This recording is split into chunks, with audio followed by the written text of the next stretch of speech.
NASCAR Camping World Truck Series season opener from Daytona, just moments away from the green flag. Vince Welch, Michael Waltrip, and Kurt Busch in the booth. And downstairs on pit road, Jamie Howe and Josh Sims. Hello, Josh.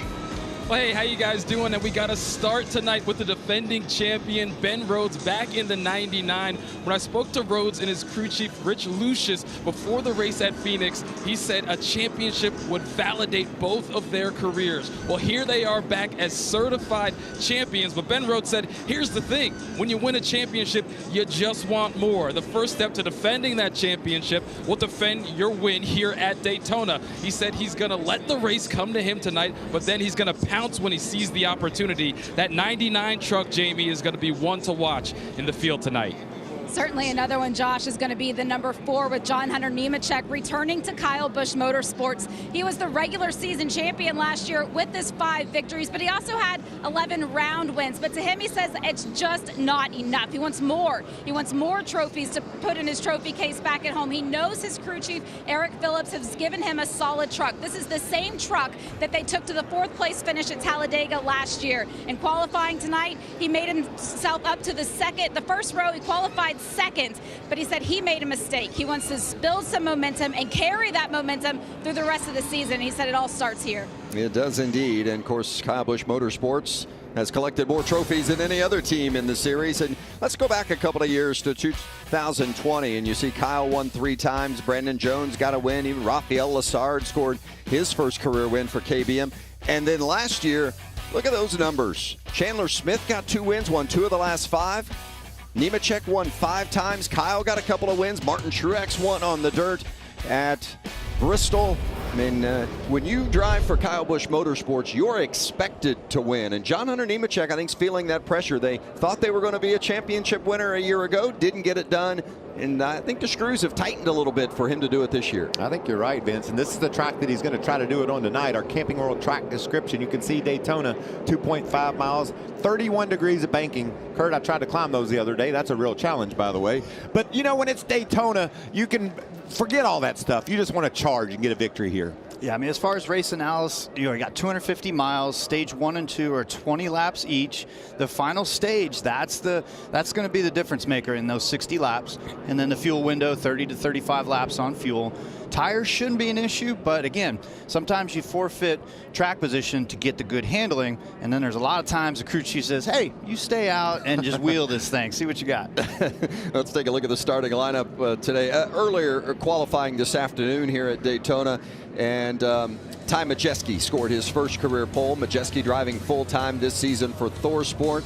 John Hunter Nemechek was second quickest. And you see how they start. Chandler Smith out of KBM, Tyler Ankrum with a new home at Hattori Racing this season. Yeah, the Toyotas swept the first 6 positions in qualifying, so they're going to be strong. You talked about the manufacturers, but there's Stuart Friesen. He's out hunting trophies this year. What a great season he had a year ago. He will be a factor. Yeah, with Grant in the 23 truck, that's going to be one to watch all season long. Riley Herbst running a truck race in 17. He'll be pushing just like he always is. Yeah, it'll be interesting to see how GMS does this season, going from a 4-truck team to a 2-truck effort this year. As you see Jesse Little and Lawless Allen back in row 5. A couple of drivers that'll be in the trucks a lot this season. Jesse Little, we're going to run about half the season, splitting it with Kaz Gralla. There's Enfinger's teammate for GMS, Jack Wood in the 24, Chris Wright in the 44 for Nice. Austin Hill in a Chevy, Christian Eckes running with his Toyota. I mean, you can see the grouping and qualifying on the manufacturers. Spencer Boyd and Austin Wayne Self in row 8, but Austin's got to go to the back on approved adjustments. You can see here, Kurt, the truckers are coming down pit road, checking their pit road speed, making sure they have everything dialed in when this green flag drops here in just a lap. It's amazing how important pit road has become, and now there's a practice session before the race to dial in your RPM and dial in your tack. You know, we're back to row 12. There's Matt DiBenedetto. I think he can win this race tonight, and that's what's so interesting. Row 13, Haley Deegan, another truck that can be up front when the checker flag falls. Yeah, last year's winner and series champion Ben Rhodes in row 14, Matt Crafton in row 15. Crafton's been runner-up here a couple of times, but he's never won here at Daytona. As they finish up the pit road practice, let's see if we can get a word with Matty D, Matt DiBenedetto. Matt, it's Michael Waltrip, Kurt Busch, and the boys in the Fox booth. Do you copy? Yes, sir. I got you guys. Well, other than having a lot of headroom, what's different about these trucks, and how much are you looking forward to being a championship contender this year in this Rockley roofing truck? Yeah, definitely headroom is different. First thing I noticed, but man, it's going to be a blast driving for this Rackley War Racing team and the Silverado. It's going to be a big change, but Mike, I got to tell you, the main thing I'm focused on is I know I have good experience. I'm blessed and fortunate to have that, but I got to be a student of the game, man. This truck race is going to be a lot different. Got a lot to learn. That's going to be the way to success for us. Well, I'm glad you're out there. I love your energy, and I can't wait to see you contend for wins this year. Sounds good. I appreciate it, guys. Let's take a look at our onboard cameras and the views they provide tonight. Let's hop on board with Ben Rhodes and his Toyota onboard camera. He's got a visor cam too, man. Kurt, I love this view. You can really feel what it's like being down in one of these trucks. That and how quick they move from looking out forward, looking in the mirror. And then we're riding along with Riley Herbst. This is the roof cam, brought to you by Monster Energy. I like those guys. They like me. It's good times. Grab yourself a cold Monster. And set back and try to relax, because it's going to be intense. My palms are sweating. I knew they would be, Vince. I'm already up on the chip because I know what's fixing to happen. What we don't know, these are new trucks. They got more downforce. Will that allow them to be even more aggressive? I don't think that's possible. From the pole, Ty Majeski on the inside in that red and black machine. Winners have come from the pole position 4 times before, most recently Kaz Grala in 2017. Majeski hopes to get his first career win tonight. I'm driving pumped for up. ThorSport. I am pumped up. You ready? You boys ready? We are ready. Let's drop the green flag. The green flag waves. The 2022 season underway in the Camping World Truck Series. It'd be interesting to see how quick they want to form one line, or if there's going to be an aggressive group on the outside lane. I'm hoping for some 3 wide action too, just to see how that plays out. That was a nice break by Majeski, wasn't it? He was able to jump out there, get a bit of a gap on the second or third place starter, and then John Hunter Nemechek was able to move to the bottom because of the great start that Majeski got. But this is what's going to be interesting, Kurt. We can see early on, does that outside line have more momentum? We haven't seen it much in the trucks, but right now with these new trucks, it looks like they're really moving out there. Yeah, they had a nice head of steam down the back straightaway, and now it's going to be interesting with the side draft. How aggressive will the side draft be with the new body styles on these trucks? That's Tyler Ankrum leading that outside lane with Corey Heim right behind him. And the first lap is complete with Ty Majeski leading the way. Majeski leads the low line with Nemechek behind him, and that's Ankrum up top. And I'm seeing all the Toyotas up there. I wonder what type of communication Toyota and TRD applied to the driver strategy or with the crew chiefs. The manufacturers continue to get more and more involved with how they want to conduct the plate races, because they just want more opportunities to win. But at the end of the day, whoever's driving whatever truck number, they're doing it for their own team. Nemechek's teammate Chandler Smith behind him in the 18. And then the blue and red, that's Stuart Friesen, another Toyota on the inside, 4th one back. Right on, we're on board the 17, and now we're going to see the stability in the trucks. They're actually looking pretty stable from what I'd look like in years past. Yeah, they look a lot more stable than we've seen before. Jack Wood is dropping back. I don't know if that's intentionally or if he's got an issue, but he fell back quite a bit on that lap. Ty Majeski continues to lead. First laps led in his career. Racing full-time for ThorSport this season. A couple of new teammates and faces there on the full-time basis, with Majeski and also Christian Eckes running full-time at ThorSport this year, along with defending series champ Ben Rhodes and 3-time champ Matt Crafton. Johnny Sauter will run some races for ThorSport this season, but not full-time. Sauter is in this race tonight, running the 47 truck for a new team, G2G. It's all about winning in numbers, and right now the low lane has more trucks in it. But one truck to keep an eye on is Heim, the 51. He's its 2nd truck on the outside lane. He has to be the most aggressive, pushing the lead truck on the outside lane, and that's usually where trouble starts, is when that guy's trying to get more aggressive to push the 16 towards the lead. I don't know if Nemechek is doing it on purpose or not, but we see him rolling up off that yellow line around the bottom of the racetrack. I don't know if he's making the outside lane go further or if he's having a bit of an issue staying low, but I've noticed him up off the bottom quite a lot. Yeah, it is interesting. Or he's just trying to learn the draft a little bit. Lean to the right of center, or you lean to the left of center, and it changes the cowl pressure as far as horsepower goes. These teams did have about 50 minutes of practice yesterday, but obviously never ran in a pack this big.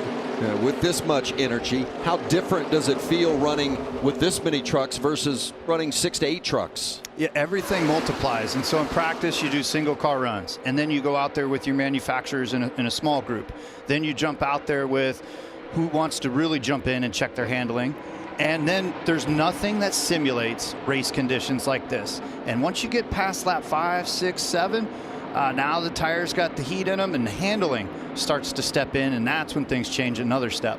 Whoa. 0-2 of Jesse Little jumping to the outside and going to drop back. Must have felt something there, yeah. You can see the further back in the pack, Kurt, we're already seeing it. Those trucks are starting to bob and weave. The further you go back in the pack, if you're on the outside, it just, the handling, the turbulence of the air off the other trucks just upsets your truck and makes it more difficult to make a smooth lap. It's like a bad seat at a stadium. It's like nosebleed back there. You just don't want to be there. And you can see there's Little. He's settled in right at the end of the pack or near the end of it. Feels comfortable running the bottom. Maybe his truck just isn't handling like he wants it, Vince, so he decided that it's time to bail out, find the bottom, and try to ride to when the stage ends. Early laps here in stage 1. See the first stage 20 laps. Outside lanes hanging in there. I'm impressed. I'm also impressed with how these trucks are driving. Most of them look fairly stable. You can see here what Jesse decides to do. Down into turn 3, he just for some reason didn't like what he was feeling, flared up, and let the field come through. See that one truck there of Haley Deegan moving up, and Deegan started 26th and is running up around the top 10 now, running 11th. How about more on the 0-2 of Jamie? Well, Jesse Little was talking to his team, and he just couldn't get close enough. He said every time he would push up to the back of that pack, he just couldn't suck into it. So they're having him draft back a little bit now so that he can get a push from that second pack of trucks coming through. Hopefully give him a little bit of speed, but they're reminding him, just stay patient. This is a long race. You don't want to get ahead of yourself too early. And I agree. I mean, it is a long race, and you need to exercise patience, especially if you don't feel like you're making any progress. There's no sense in riding in the eye of the storm if you don't feel like that you're going to be able to make any progress. Drop back, think about your truck, think about adjustments, and then go at them later. Yeah, as far as stages, you know, you're looking for that top 10 to get points. But if you're 11th on back, you know, there's nothing that you need to do to jeopardize your race. Almost halfway through stage 1 here at Daytona. Leading laps for the first time in his career, Ty Majeski. He's out front.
Welcome back to Camping World Truck Series Racing from Daytona. You're watching us on FS1. Thanks for being with us. Aerial coverage provided by Goodyear, with you for every mile on the road to greatness. Goodyear, more driven. How cool is it seeing the Goodyear blimp floating around a major sporting event? You know you're at a big event when the right. blimp is here. Yeah, indeed. There's Stuart Friesen. How about a look at Friesen in that red and blue 52? He has had his hands full. Watch this. Yeah, this is exited turn 4, and it's one of the toughest spots on this track. And let's see, he drops down, a little too low, and then overcorrect, a little sideways. Yeah, no, you see those guys up on the top. Oh, he's out of control. But if anybody can hang on to a loose truck, it's Stuart Friesen.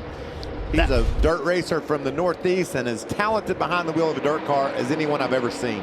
That and the truck behind him was gracious enough to kind of give him that space and let him settle back in. And that's when you have a veteran behind you, those things will happen.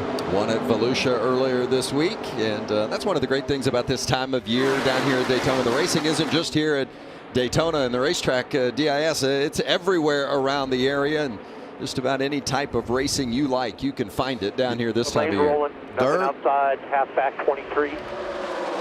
Dirt or pavement, short track racing, it's all over.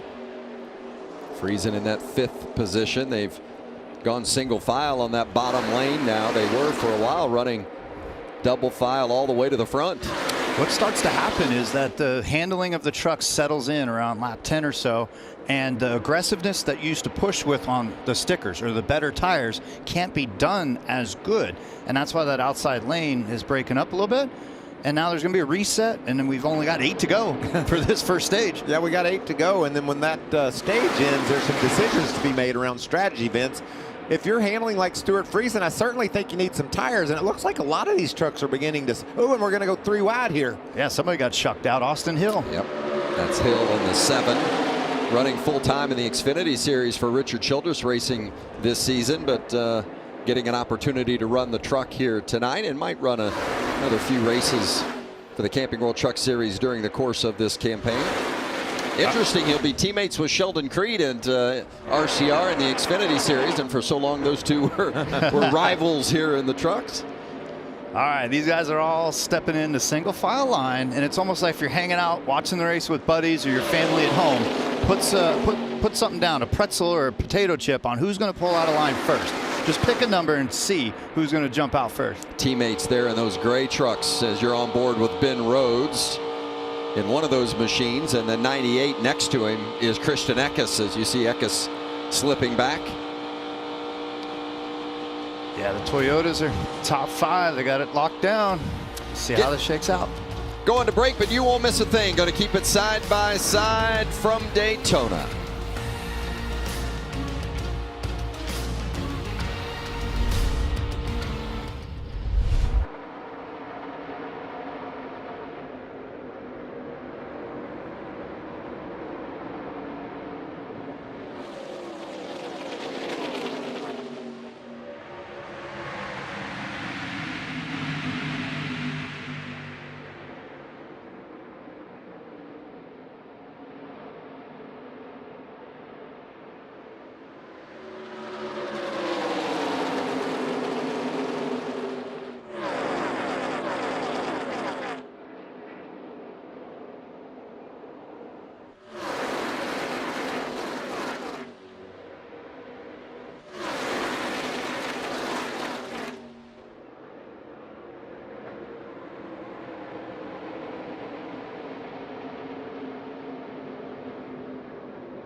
A long line of trucks heading through turn 1. 3 laps to go here in stage 1 for the season opener, the Camping World Truck Series.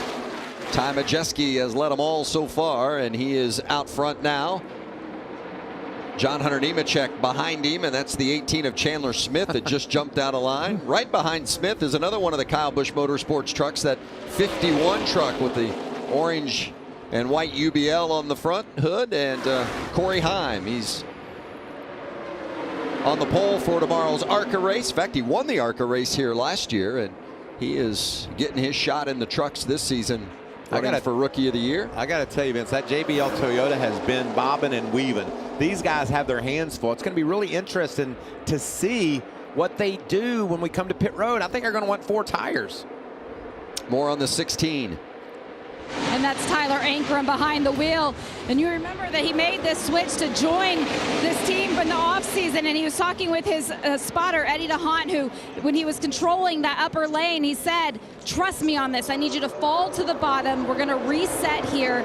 And Tyler did just that. He trusted, he listened. He's back in the 11th position right now, but the team is giving him nothing but kudos on the radio, saying, just follow us and we'll get you there, Josh. Well, Jamie, Matt Crafton back in the 21st position with his new crew chief, that is Jeff Hensley. He's been telling him this left rear is traveling. It's all over the place. It travels out when he least expects it, so he's going to need to make a track bar adjustment when he comes in, but not handling the way he wants it right now, guys. Yeah, that was a pass for the lead. That was a setup there from KBM. You've got John Hunter Nemechek, Chandler Smith, and Heim. They're all going to go wherever John Hunter wants to go, and then it's like, see ya, bye, 66. So that's how those guys were able to take the lead. And we're going to go try to win us a stage, too. And they're going to stay disciplined. I bet those front 3 stay in line. Yeah, Majeski dropped all the way back to 7th. That's better than I thought. I thought he could chuck all the way back about 17th. Oh, there's a truck out of control. Boy, there was a handful right there from the 30. And that is Tate Fogelman. Fogelman won Talladega, and he about lost Daytona right there in the corner. Stage 1 complete. Hey, no surprise, John Hunter Nemechek won more stages than any other driver a season ago. Or flat tire or something. Thinks he's got a flat tire because that thing just jumped him. What a save. When we cut away from him, I thought he was going into the wall, but that was like, you know who was surprised by that stage win from John Hunter? Is Ty Majeski. I mean, he had that race under control, he thought, and Kurt called it. They just teamed up on him and took the lead away. Watch the 30 of Fogelman. Heard him say flat tire. He was running inside the top 15 at the time. That is a great save. At 185 miles an hour, by the way. He will live to see another day and get a set of fresh tires and get back out there. We're riding along on board with Riley Herbst. What did he see? That is sideways. Whoa. Incredible save. Good job. Woo. Ty Majeski dominated the first stage, led 18 laps, but John Hunter Nemechek ended up a little bump and run, got the best of him. Nemechek went to the front and won stage 1.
Sunday. It's the most iconic day in all of motorsports. The Daytona 500, the Great American Race, begins the 2022 NASCAR season. 2:30 Eastern, 11:30 Pacific, only on Fox and the Fox Sports app. Kyle Larson and Alex Bowman, teammates at Hendrick Motorsports, will start from the front row. Practice today. Michael McDowell was the fastest, last year's Daytona 500 winner. That's two of the three practices this weekend. McDowell's been the fastest. Yeah, and strong in his duel also. Yeah. What'd you think about your car in the duel, Kurt? Did you have fun? It wasn't too bad. It's a different type of draft. The side draft isn't as effective, but the nose to tail, whew, if you've got to run on somebody, you got to take it and go and cash in. Our stage one results with John Hunter Nemechek getting the win and those 10 points. Those points all important, of course. You never know, it could make a difference in whether you make the playoffs or not. What about John Hunter getting to the bumper of Ty Majeski? We saw Ty slip up and didn't realize that there was contact that caused that. So solid, aggressive move by John Hunter to get that stage win. That reminded me of old school Daytona, where you could get the leader loose by getting right in there arrow-wise. But yeah, there was contact, and Hunter hit it just right to move him out of the way, and teammates rolled with him. Awaiting our first round of pit stops. Going to see a lot of gas and go here, I would imagine. I don't know, Vince. Those trucks look evil to me. I want some tires if I'm the driver. Crew chief says fuel only, buddy. See ya. That's why you guys are, highly skilled. You can handle those vehicles when they're moving around so much. Well, let's see who's doing what. There's certainly some putting some tires on, and the 4 of Nemechek getting gas only. Josh.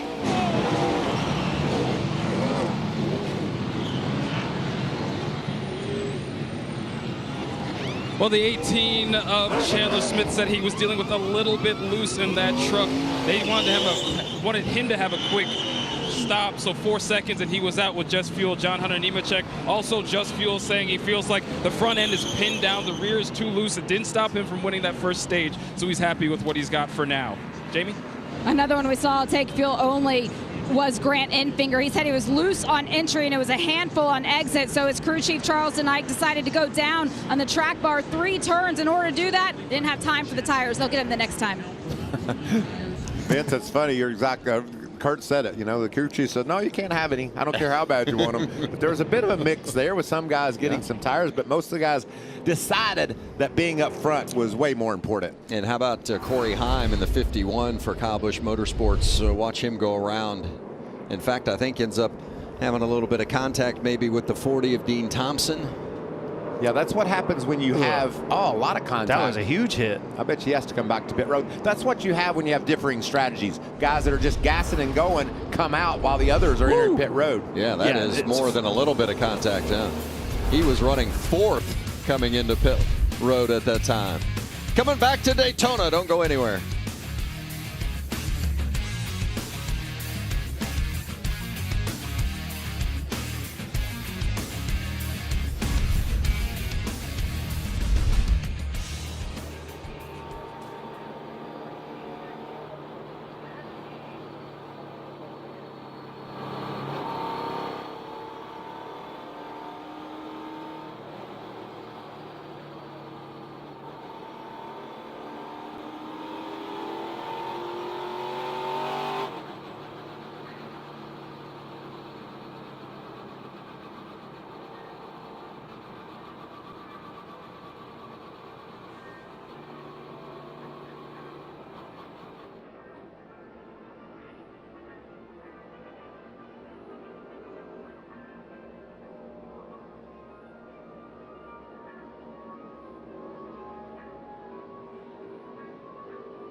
Welcome back to Camping World Truck Series. We're racing at Daytona, and you're watching it on FS1. It's presented by Blue Emu.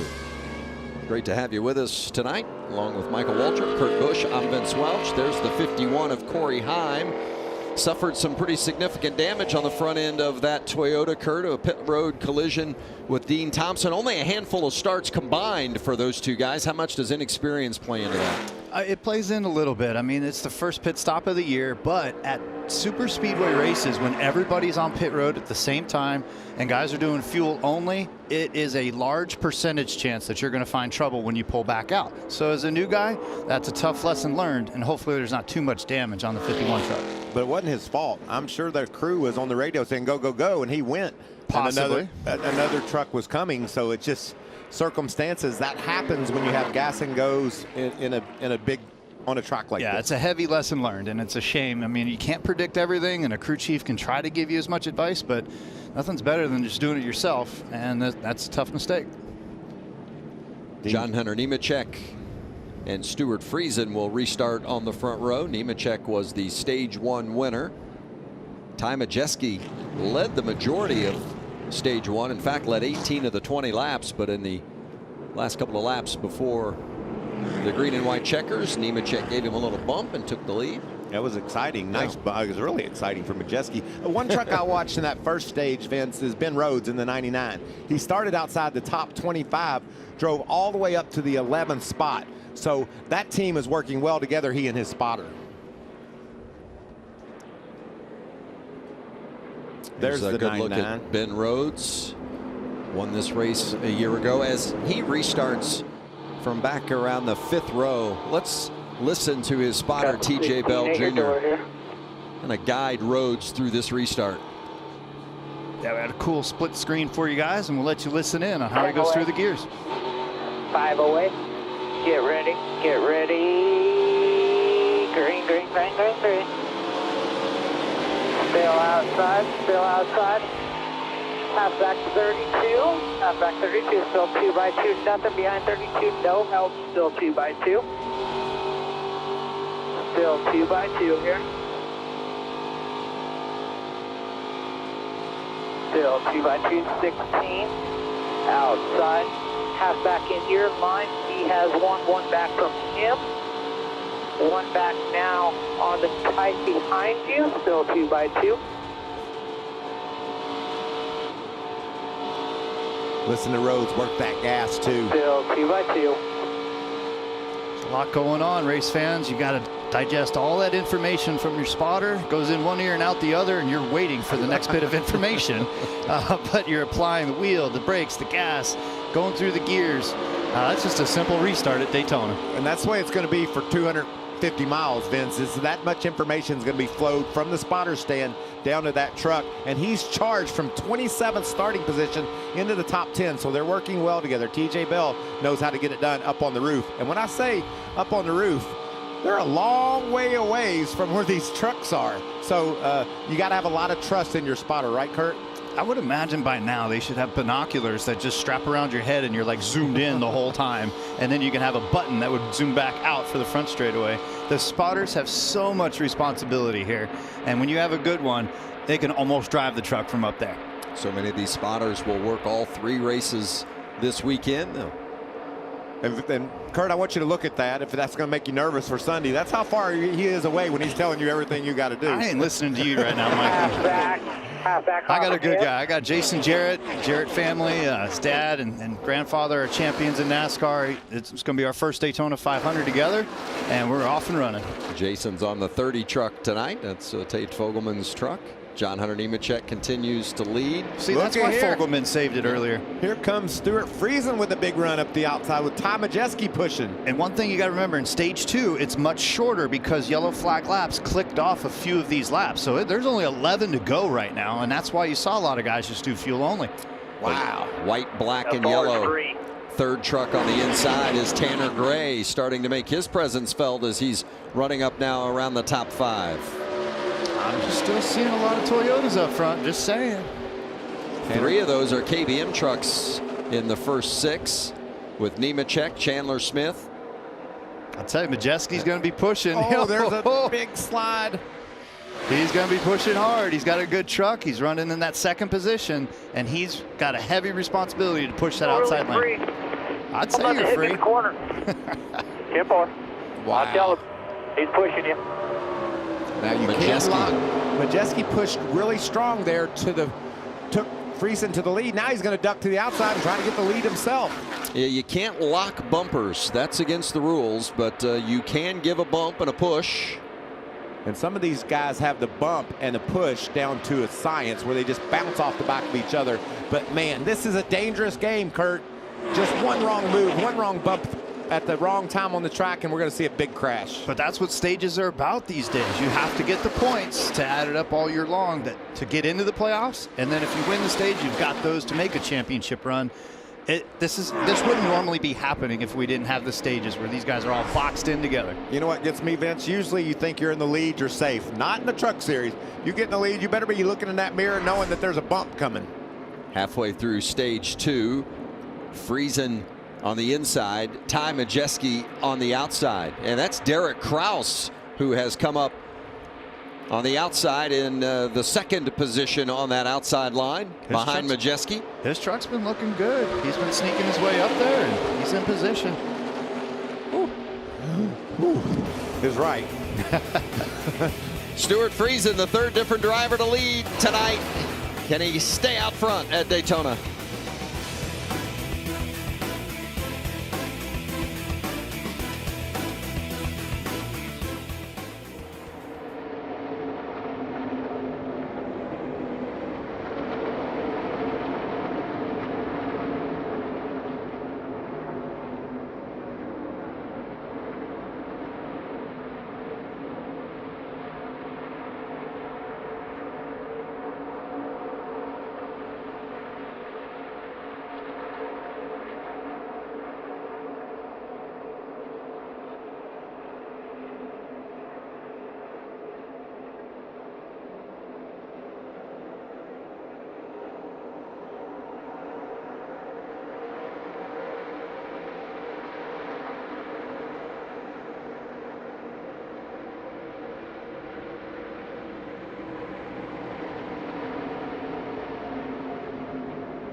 Welcome back to Camping World Truck Series racing from Daytona here on FS1. Great to have you with us.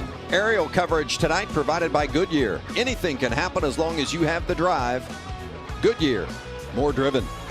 I'm glad we got back when we did, Vince. They're trying to wreck. Ty Majeski has gone back to the front. Well, and now Derek Kraus has actually gotten past Majeski. Wow. On the bottom, Stuart Friesen continues to battle his truck that's every which way but loose. He about wrecked off turn 2, went all the way down off the racetrack. But when this is going to get serious is when they catch Corey Heim. He's a lap truck. They're going to have to go 3 wide around Heim. You can see Friesen does an amazing job hanging on. and then bails out about 300 yards later and says, look, you know what? I'm not that good right now. There you guys go on ahead. That's a veteran move of knowing that your handling is that bad. Bail out. Yeah, radio from the 52 of Friesen. Get me out of here. I put it back. We're going to be done. We'll do it down the back straightaway if you want. Just get to the left, and I'll let the 4 know you're going to the left. Yeah, it's important. I love that. That's a veteran move. But he settled in now. Look at that mess. I talked about lapping Corey Heim. That was synchronized driving right there. They were all able to get around the 51 who had those issues. How about these front three with Tyler Ankrum, Derek Kraus, and Ty Majeski? Certainly drivers that we didn't call their name from the front of the field very often last year, that's for sure. In fact, Majeski had never led a lap until tonight. I love it. They're setting the tone and pushing hard. And let's look at 15 truck of Gray. He's working his way on up from a tough starting spot. Another guy that's made a nice move, Vince, is Matt Crafton. Started back outside the top 25, and you can see him there in that bright yellow truck racing in the top 10. How about Ankrum, Jamie? And we see him at the lead of this field right now. His new crew chief, Scott Zipadelli, said, he reminds me a lot of Austin Hill when he joined HRE a few years ago. He's very green. He has a lot to learn. The biggest thing that he needs, though, is the respect of the rest of the field. That is their biggest goal for the early stage of this season. He said, if we can go out and finish races, that respect is going to come. Last year, his average race finish was 19.8, so he's got a lot of improvement that he can make there. And Scott said he's along for the ride. Woo! Nice save. Wow, he almost went for a ride. Nice save. That 19 truck's doing a good job of trying to push, and that's that corner exit moment, right, Mikey, where you're right on that edge already, and if somebody's right there stacked up, you're going to get spun really easy. What about the veteran move by Friesen, a guy that can hang on to anything in the whole world? He said, it ain't for me right now. Wow, he actually didn't get hit. Yeah. He has that much front downforce because he's leading that low lane, and this truck just steps out loose. That is a great save at a high speed. Nemechek and Chandler Smith and Eckes took advantage of it by getting around Ankrum on the outside. And they run 1, 2, 3. Ben Rhodes has now stepped up on the outside, 4th in line. And Matt Crafton just behind him, 5th in line on the outside. And one thing that happens late in this stage is guys did fuel only. Handling's really come into play. That's why you're seeing the outside groove roll now, because it's a bit more generous to the truck and doesn't demand as much for handling on the high side. Yeah, those that did fuel only, they'll love to get those 4 fresh ones on during this pit stop coming up in a couple of laps. And that's John Hunter Nemechek leading that outside train. Oh, Dean Thompson Looks with like an issue in dragging. Left front flat. Yes. Yeah, you could see he had some damage there. Must have rubbed the tire. The fender rubbed a hole in the tire. Remember, he had contact with Corey Heim on pit road earlier tonight. Green's still out. Guys, they're leaving it green. They're letting them run to finish this final lap. I love it. Final lap of stage 2 as Thompson limps back. Nemechek continues to lead. His teammate Chandler Smith right behind him. And here comes Ben Rhodes with a big push from Matt Crafton. Rhodes going for the lead. This is great. Nemechek tried to block. Didn't Cover work. bottom again. Get Chandler. Crafton lost his help. Grab off of this. There's going to be another chance here. One more push. You're going to go with him, Crafton? You're going to go around him?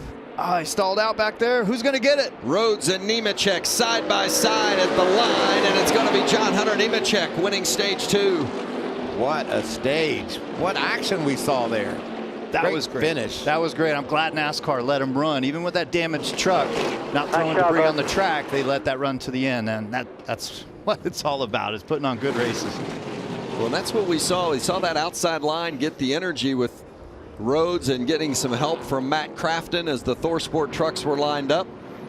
Gave Nemechek a run, but John Hunter Nemechek able to do it again, sweeping stage 1 and 2.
tomorrow, it's Xfinity Series racing from right here at Daytona. The future stars of NASCAR laying everything on the line to take home their first trophy of the season. Coverage begins 4 o'clock Eastern right here on FS1. Through 2 stages here in the Camping World Truck Series, and you see the combined points from those first 2 stages. John Hunter Nemechek has won both stages, and his teammate Chandler Smith second in line in the points total so far tonight. KBM thrashing right there for stage points. Hardest charger, Ben Rhodes, all the way from outside the top 25 up to the top 5. Vince Welch, Michael Waltrip, Kurt Busch in the booth. And Kurt, I saw Kyle downstairs earlier wearing a shirt that says most expensive day of the year. As a team owner, he figures he's going to spend some money tonight repairing some of these trucks. That's the Busch sarcasm at its finest. Yes, restrictor plate racing can go wrong in a hurry. And like Tony Stewart, when I raced for him, he hated plate racing because you prepare these cars, send them to the wind tunnel, and do all this work, and then they can just be ripped apart in seconds. So far, so good, though, bud. We've seen some great racing and nearly piled up a bunch of trucks, but so far we've been able to keep them mostly clean. Yeah, only 2 trucks have suffered any significant damage. Dean Smith and Corey Heim got together on pit road. Here comes pit stops, and we'll begin with Josh Sims.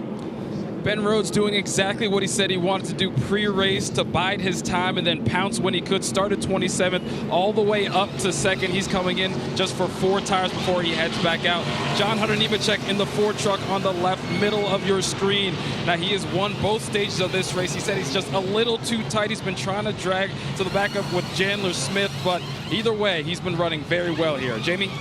Well, for Christian Eckes, I love the communication between he and his crew chief, Jared French. Jared said, is there anything we can do to help you? And Christian said, honestly, no. This truck feels pretty good. They're giving him 4 new tires. They got a fresh tear off on there and send him out on his way. He was a little upset with his teammate, though. Ben Rhodes, that 99. I'm going to watch for them in this final stage. You see Brett Holmes having some problems in that 32 truck. I think he's got something going on the left front. I think like a lug nut got hung up between the wheel and the rotor. Watch him, he's accelerating out. This thing just snaps around on him. And now look at the left front if it does circle back around. If you wonder how much power these trucks have, you can just spin them right around if you aren't careful. Yeah, look, I think the left front's locked up, but oh well. Both trips down pit road tonight, we've had issues. Gonna have to do it again in stage 3.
Sauter, Matt Crafton leading the charge to turn 1. You going with the young guns or you leaning on the vets?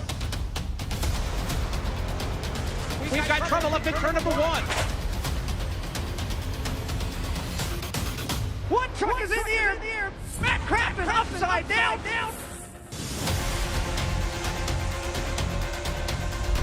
Yes, it is Daytona. Well, what a beautiful sight. It is an incredible vibe here this weekend with sold out infield, camping sold out, grandstand sold out for the Daytona 500 on Sunday. And we're having a blast here this weekend. This track just always provides great racing. We're seeing it tonight here in the Camping World Truck Series. What about our man Matt Crafton? Talked about he hasn't ever won here at Daytona. Flipped on his roof a couple years ago trying to win and fights himself all the way up inside the top 5. You got a veteran like that calculates his moves and gets to the front like that in the first half of the race, he's going to be a factor. Ty Majeski there in that 66 has led the most laps tonight, 21 laps, started from the pole, but he's been having some problems of late. Losing fuel pressure, I'm stumbling. Coming out of both corners, just started. I'm stumbling more now. 10-4, just keep up with it. Crew Chief Joe Shear Jr. working with Majeski this year, and if you follow this series at all, you know that Joe Shear has worked with Johnny Sauter throughout Johnny's career and has been on the box for 2 of Johnny's 3 wins here at Daytona. So a nice luxury for Ty Majeski to have Joe Shear Jr. on the box, and they have run well tonight up until this issue. And got to say, as his truck went by last time around, didn't sound completely healthy either. That's a shame, the run that he's given that thing. Hey, by the way, 3 penalties during that round of pit stops. The 33 of Jason White too fast exiting, the 17 of Riley Herbst, an uncontrolled tire, the 9 of Blaine Perkins, and man over the wall too soon. Well, we got a restart coming up. We're not quite halfway, but this is when the show really starts kicking into another gear. A bunch of new faces up front now because of the pit strategy shuffle. You got a couple of veterans, a couple new guys, and got 50 laps to go or so. Yeah, another interesting run is Parker Kligerman. We always see it, Vince. We talked about him in qualifying. He barely eked into the race. He was the slowest truck to qualify on time, and now he finds himself racing inside the top 10. So Kligerman's we said if he could get in the race, he could win this race, and he's proven that we were right. How about Colby Howard out front leading the way with John Hunter Nemechek right on his bumper, Zane Smith there in 3rd, and Derek Kraus 4th. And earlier, you mentioned that they can't lock bumpers. They can't do the tandem drafting. It's still a judgment call on NASCAR's side of it, but when the leader drags the brake to the guy behind him, that initiates that to happen. If you do it too long, that's when they're going to make a call. More on Colby Howard with Jamie. How about him? His very first start here at Daytona, leading this field. His spotter, Brandon Lyons, is tucking him through it. He said, listen, we've already learned so much here tonight. Just stay low. You're going to get big pushes behind you. There's a really strong touch back there. Stay calm. We're going to finish as strong as we can, but don't forget what your goal is, and that's to make the playoffs at the end of the season. Wow, and that's a great statement by that young racer out of South Carolina. 3 starts last year, 2 of them he finished inside the top 15. Turned some heads. People were saying this kid's got some talent, and now look at him here at Daytona leading the field. A long single line. First truck up top is the 88 of Matt Crafton. He's just on the outside of Thad Moffitt in that number 43 Richard Petty throwback scheme. You know why he has that Richard Petty scheme, right, Vince? Well, that's Grandpa, right? Got to honor Grandpa. Oh, trouble there for Chandler Smith. Yeah, did he choose to just bail out? He's going to go back there and ride for a little bit?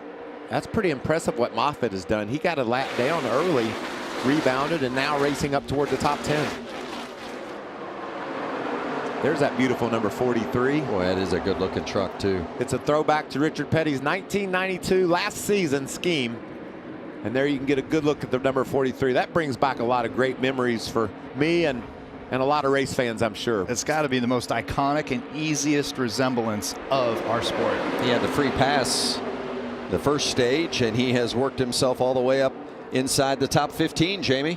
And we're going to see Thad Moffitt out in these truck races 12 to 15 times this year. And it's something he's really looking forward to. He said, you know, think about the Petty name and everything that my family's been able to prove in racing. Nobody's really done anything here in the Truck Series. Adam Petty did 2 or 3 races years ago. He's looking to make a name for himself here in the Truck Series, Josh. And speaking of making a name for themselves, Zane Smith up from 18th to 2nd. His first year in the 38 truck with Front Row after the championship last year where he finished runner-up for the 2nd year in a row. He was so dejected going into the offseason, not knowing where he would be after leaving GMS. Well, he's got that call from Front Row, and now he's out to prove that they made the right call. He's super excited to be with such a tight-knit team, guys. Yeah, Chris Lawson, the crew chief there. Bob Jenkins, the owner at Front Row, super excited about their Truck Series program. And only 5 full-time crew members on this truck program, and Lawson is doing a great job with that group, leading the way. And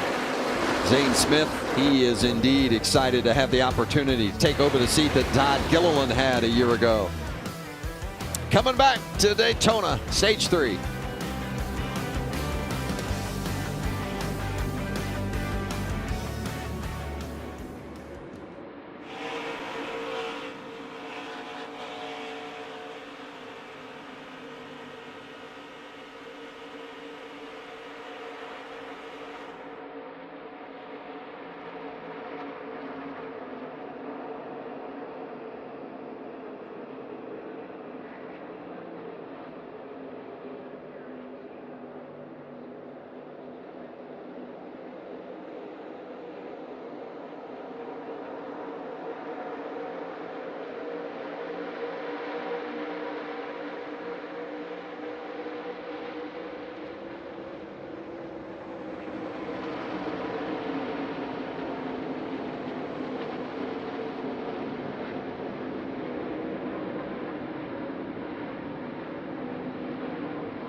On board with Riley Herbst, less than 50 to go at Daytona in the season opener for the NASCAR Camping World Truck Series.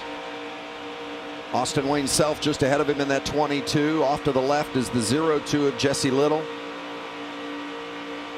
They run back there just inside the top 15.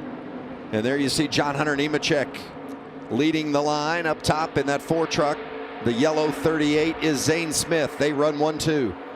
Yeah, during the commercial break, there was a lead change. John Hunter made the pass to go to the high side. Zane Smith, the 2nd place truck, rolls with him. This is off of turn 4, so we got a little ways to go to the front straightaway. But what I want to point out is Zane Smith in this 38 truck, as they're going through the tri-oval, John Hunter Nemechek leaves the door open, and Zane could have shot right through here to make it 3 wide.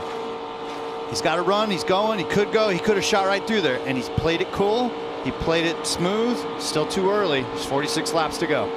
Yeah, when you start making some good moves and you get a guy like John Hunter Nemechek you're working with, you try to hang with that guy until you get down to the end, because you know John Hunter's going to be up front. You want to make sure you have some allies on the track, and that was a good example of that. You hang him out to dry too early, he'll get off that clothesline and come back and make sure your day's not going to go as smooth at the end. Yeah, he was patient with 46 to go, but we get down to 4 to go. He's going to make that move, isn't he? Oh, 100%. That's how you have to win these plate races. You got to be confident and bold with your moves.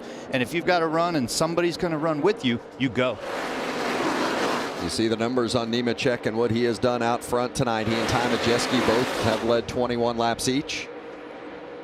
So far, it's been a John Hunter Nemechek clinic. He has done everything right so far. And their strategy, the way he's drafting, lane changes, and now he's in control of this race. He started up front and has stayed there. I'm just impressed with Ben Rhodes, the guy that won this race a year ago, our champion, the way he's charged from the back and has just become a part of that top 5 group all night long. So there's a lot of great stories right now, whether it's Thad Moffitt and that Richard Petty, number 43, that's gotten back up to the front after being a lap down. Grant Enfinger just floating right around the 10th position. Colby Howard, obviously, that's a great run for that young man. Yeah, Zane Smith started 20th. Rhodes, as Michael mentioned, started 27th. Colby Howard has led 7 laps tonight. Friesen's been out front for a couple, as has Ankrum. Yeah, even Tanner Gray and Riley Herbst running 7th and 8th. This is when the group is starting to assemble on who's going to be the players coming down to the end. This is riding on board again with Riley hanging out in P8. Tanner Gray just ahead of him. Everybody just running the low groove, and you see Tanner kind of moving to the right of center, trying to sort out some of the draft and see if there's anything there, but more likely than not, everybody's just kind of riding right here, right now.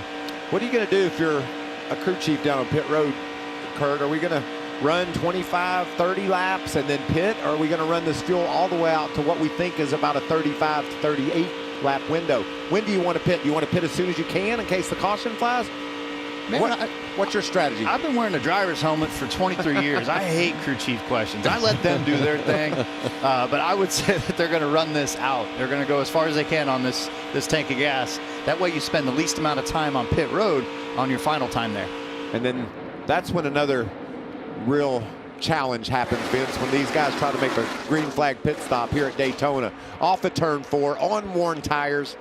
We always see somebody getting a bit of trouble. We even seen the experienced veteran Denny Hamlin spin out last night coming to pit road, and he's done that about 1,000 times.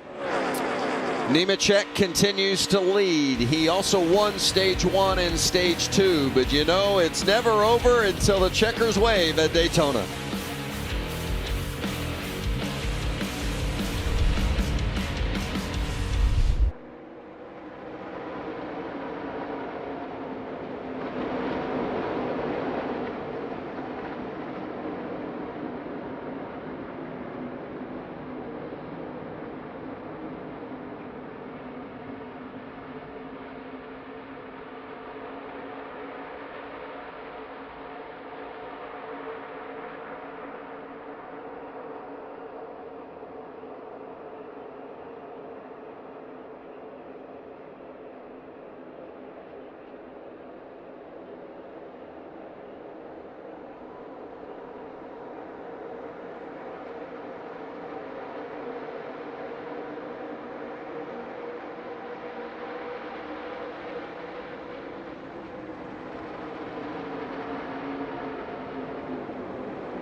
Welcome back to Camping World Truck Series Racing from Daytona, presented by Blue Emu. Watching it here on FS1, Corey Heim, who had trouble on pit road contact with Dean Thompson earlier tonight, and another issue for the JBL Toyota. Well, right front's missing some PSI. Got right front flat. From that damage, it wore right through there. But man, he did a great job to save it, to keep it out of the fence and off of other trucks. What about this lead draft? It's the whole field, basically, and they're single file, and it's a beautiful thing. Just trying to log some laps. As you can see what Kurt talked about, loses his tire going in the corner, and luckily, no issues. Yeah, that fender rub went right through it. And oh, he gets into Majeski. That's what I'll say. Oh, hopefully he doesn't end up with a left rear flat from that little contact. Heim was a couple of laps down already at that time, and you see Johnny Sauter on pit road as well. This is tough go for the three-time Daytona winner. There's that long line of trucks I talked about. As far as you can see, they're lined up. Austin Hill's that lone soldier up top, getting lapped. Going a lap down. Yep. You know, we talked about it at the pre-race about how the new look of the trucks, the templates, the body styles, and these trucks are driving a little bit like the next gen car, where the side drafting isn't as effective as what it was in years past. Or I'm completely wrong and everybody's just kind of riding right now. Well, the 38's got to like where he's riding. He is currently sitting P2. Oh, trouble in the backstretch. It is. There's one around in heavy wall contact, and that's the 24 of Jack Wood. There's something broke. Yeah, that's a weird spot to be in, to have trouble. Yeah, I'm fine. The thing just came around on me. It was getting really bad those last 3 laps. Yeah, 10-4. I understand. Wood out of the GMS camp, teammates with Grant Enfinger, and was running 28th at the time. This is a timely caution for the whole field. They can make it to the checkered from here, so we're going to see everyone pit. And I'm assuming, like you said earlier, Kurt, the crew chief's going to say you're going to get gas. Live with however it's handling. Gas only. Send it. Let me know how it's handling later. It's what you got to do. It's about the game on pit road of having the least amount of time on that final stop to leapfrog guys as best as you can for that track position on the restart. Jack Wood, his first start here, made a dozen starts last season, running full-time this year, and his season opener comes to an early end. Oh wow, he was running right in the middle of the group. That shows you what. Okay, yeah, that was on the front stretch, and then here on the back stretch off turn 2, he is tailed off to the back of everybody, and something broke on that truck. Yeah. An awkward angle that it just turned on him. Impact into the outside wall.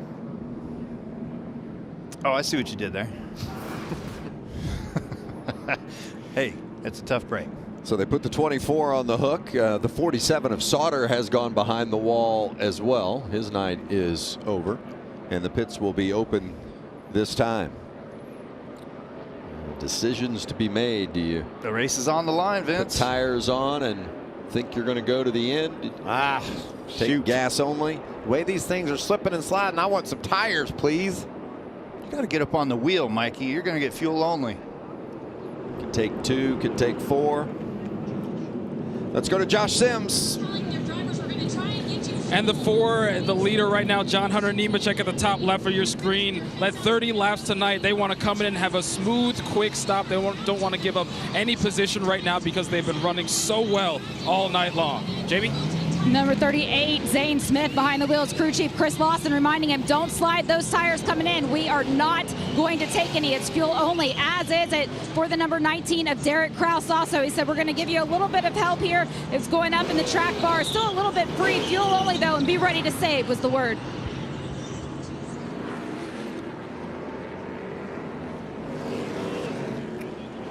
Well, they should be able to get to the end on gas here, and you see that most went gas only. We did see the tires come over the wall a couple of times. Oh, it is tight, even on pit road.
34 to go at Daytona. Aerial coverage provided by Goodyear for those that push the limits of possibility. Goodyear, more driven. Take a look at our eBay pit performance and the comparison between John Hunter Nemechek's stop and that of Colby Howard. That experience that Nemechek has over the youngster Howard, be able to get on and off pit road a little bit faster, and then the crew and John Hunter's team is faster too. Fuel only, of course, in that short amount of time. We get ready for this restart.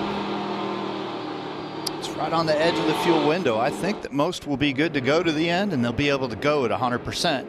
But we'll see. I gotta believe there will be other cautions to come as John Hunter Nemechek leads us on the way on the inside back to green. How much patience do you have in your pocket, Mikey, right now?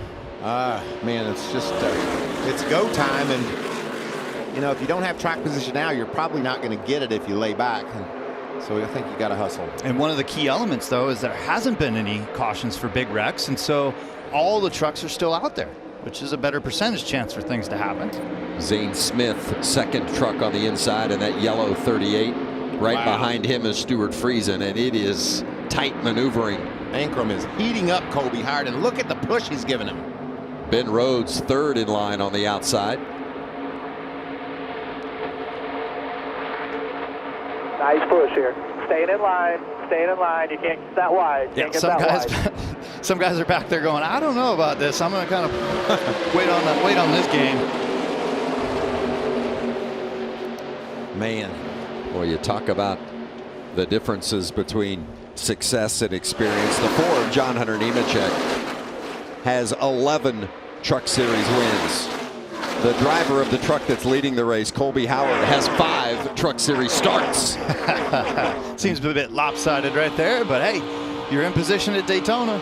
This is what it's all about. That's spotter Mark Hillman up on the roof trying to coach his young driver around this tough 2.5 mile super speedway. I love that shot. That was 4 different cameras, 4 different trucks. Oh, he's sideways off of 4. He saves it. You can't hit the apron. You can't hit the apron. 4 is all the... I think you figured that out. Yeah, I was like, whoops. A little nervous there, bud. That was a great save. Yeah, Tyler Ankrum leading that outside line. Isn't that crazy? You know, we talk about side drafting and bumping, but that shows you how difficult it is to drive this racetrack in a pack like this. He was all by himself and about wiped out. And now what do you think is John Hunter Nemechek is thinking? He's like, oh man, this truck's sideways in front of me. I really can't push it aggressive. Right. I'm stuck in this box now for a little bit. And you know, the thing about the 91 truck, watch him in the corners. He wants to keep that nose right on the yellow line. But when it starts wandering up off the yellow line, he's got to cut that wheel even harder. That makes it even more difficult to hang on to. Tyler Ankrum has now gone to the bottom with the lead. Howard second in line on the bottom. I just saw Friesen kind of bail out and go, you know what, you guys go on ahead. That's so unlike Stuart Friesen. He's such a hard charger. He said in our qualifying show they were going to chain the doors shut and he was going to go for it. All you right. ever chain your doors shut? No, that must be a dirt track thing. Oh, Ankrum getting put in the middle now, going 3 wide as we're going to break. Tyler Ankrum's going to go backwards.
John Hunter Nemechek leading with 27 to go in the NASCAR Camping World Truck Series season opener from Daytona. He's leading that outside line. Their front truck on the inside line is that of 20-year-old Colby Howard, who has been out front for 9 laps tonight as well. And Howard, what a great story this would be. Made 3 starts last year. This is his first start at Daytona in the Camping World Truck Series. McAnally, Hilgerman, and that was... Wait, was that the replay? It looked like that was a replay. Live, guys, check this out, because this is the same thing off turn 4. He's sideways. And he's hanging onto that baby, too. This is quite a display. Wow. In driving a loose pickup truck. Great job of saving it. And that's when you're leading the low lane, you got all that front downforce on your truck. You might be a little bit on the loose side. That's double loose. Now he's been shuffled back. I mean, that's when like John Hunter Nemechek saw that, and he's like, man, I got to get out of here. And he made a move to pass for the lead, and now he's back in control of the race. Now, you think his truck will not be quite as loose, that he's trailing a truck? Yes. Getting some of that air off the nose? Yes, I believe so. So he won't be as loose hanging out where he is right now. There's no real adjustments you can make to make that go away, but just give it some dirty air, and that'll calm it down as far as looseness. Yeah, Howard slipped back to 6th. Well, as sideways as he's been, Vince, and he's running 6th, I'm impressed. This is crazy. The 16 of Tyler Ankrum, Jamie. We saw Tyler Ankrum leading this field. Now he's back in 10th and 11th position right now. But we talk about this is his first team with HRE, first race with his new spotter, Eddie DeHaan. Listen to this communication between the two.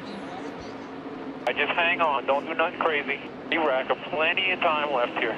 Deep breath. Oh, you got to move on my command, okay? You got to move when I tell you. Eddie continued by telling him, I know what I'm doing here. You've got to trust me. You've got to listen to me. It's a long season ahead, and these two are just trying to figure each other out. Well, and really, 25 to go doesn't sound like much, but that can last a long time at Daytona, 25 laps. Well, and just watching Howard trying to hold on to his truck. All these drivers, these trucks aren't driving like they would like them to. They're just hanging on, some more so than others. Yeah, this is that point in the race where you're listening to your spotter and crew chief. You're trying to communicate about handling, but you're also looking as far ahead as you can to look for trouble. This is where you can kind of let your guard down, but you get caught in a bad spot if something's happening up in front of you. So this is that tough spot in the race where drivers really got to dig deep. The numbers on Ankrum, where he started, where he's running. Solid day. Yep. They want more, though. They want wins. You could tell by the way Eddie DeHaan was speaking to him. Well, and I think they're looking at it big picture, too. I mean, this is a team that believes it can compete for the championship, and you don't want to throw away points by making a silly mistake in this race. It's hard enough in this one to get to the finish. What about right behind him? That was Chandler Smith. We saw him fall all the way to the back of the pack, and he's been able to fight his way back up through. And there's Ben Rhodes, started deep in the field, and now he finds himself right on John Hunter Nemechek's bumper. These could be two of our favorites throughout the whole 2022 season to run for this championship. Oh, 100%. Rhodes, the champion, Nemechek, unfinished business. Right now, this is where Rhodes is somewhat in control. For me, 10 cars back, not making much headway here. And he has the option of just riding right now, or if he's got to run from behind, that's when he can make a move and pull out and go. But there's still 22 laps to go, lots to happen. Now you look at those drivers really through the top 8. Colby Howard, the only one who does not have a series win. And I think you look at that top 5 and you think those 5 drivers could all be fighting for the championship. All 5 of them. Wow. That was a great save. Sorry to interrupt. I had to jump in on that one. There's a lot of rubbing going on. You get the feeling that maybe caution is not too far away. I've been thinking that for about 70 laps, Vince. Tanner Gray in the 15, Austin Wayne Self in the 22, Riley Herbst in the 17. Yeah, Tanner Gray got all jacked up from somebody from behind, pushing aggressive, and did a great job hanging on to it. Blaine Perkins in the 9 right there, watching all this over. Riley Herbst on the outside. And that's Parker Kligerman, who just came into the picture in that 75 with the Food Country USA on the back tailgate. This is a mess, Kurt. Yeah, I'm trying to get the telestrator going here. I was going to really point out it was in this range right there, but now my circles have got it all messed up. But he gets jacked up from behind, and it was just Turn 2, caution. Well, maybe it was in my circle that I was drawing. It's just that tire rub again for. Boy, Corey Heim has had a tough night. It started with that contact on pit road, and it's gone from bad to worse. Yeah, the pit road mistakes, they just add up over time. Well, this is going to be a interesting shootout to the finish. I'm staying out, aren't you, Kurt? I'm staying out. This is when we Unless just I'm- re-rack. This unless- is like a pool game. You know, you re-rack all the pool balls, and then you have the break. Unless my truck has a number 91 on it. If I'm 91, I want to come in and get me an adjustment. That kid has hung Bring it on. to the garage here, at least bring it to the stall and let them get a look at it. He's still running P6. I know he's hung on to an evil handling truck. What an awesome display of driving. You know, I talked to some crew chiefs today, and they talked about 20 to go, maybe a caution coming out. What would they do? And I think the consensus was don't give up the track position if you're at the very front, but if you're back there 10th or beyond and you need some help, you might come for tires and an adjustment. What do you have to lose? Yeah, if you're really far back and you've got nothing to lose, for sure. Man, I was in the summer race in the Cup Series here a few years back, and it was 12 laps to go, and I was running third, and the 2 leaders in front of me pitted. I'm like, where are they going? And I stayed out on those old tires. You know what? I ended up getting shuffled back, and those guys that pitted came all the way back, and it was William Byron took the win on fresh tires. I think that, and the tires do matter with the trucks here tonight. I don't know if they matter that much. That you're certainly not going to give up the lead or one of those front-running positions to come get tires. But if you need a little help with your truck and you're a little further back in the pack, this would be why not roll the dice? This would be a prime time. Put 4 tires on it and maybe an adjustment. Yeah, this is a picture-perfect night. Track conditions are perfect. These guys are definitely not looking to put tires on. It's a matter of keeping that track position and having the right drafting buddy for as long as you can. John Hunter Nemechek got 4 tires on lap 43, and the 91 of Kobe Howard, he got his lefts on lap 23 and has had them ever since. I mean, taking a chance at Daytona is what it's all about, but it might be time for him to go get some tires and try to race his way back to the front. Yeah, there's a couple takers in the back, but they were about 20th on back. Come on in and get a little refresh, but this is when it's going to start getting busy out there. Friesen in the 52. You also saw the 19 of Derek Kraus come in. This is when your crew chief becomes your therapist. He's telling Kobe Howard, now that we're going to cool our tires off, you're going to have a lot more grip. It's getting cooler outside. The truck's really going to start sticking. All those cliches that Kurt, you and I would never sit there and believe, right? Yeah, the stagger match special. It just showed up. A shootout to the finish. Yeah, it's Daytona. Why not? We know it's going to come right down to the very end. We'll have it for you. Stay with us.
11:30 a.m. Eastern. Xavier taking on number 24 UConn.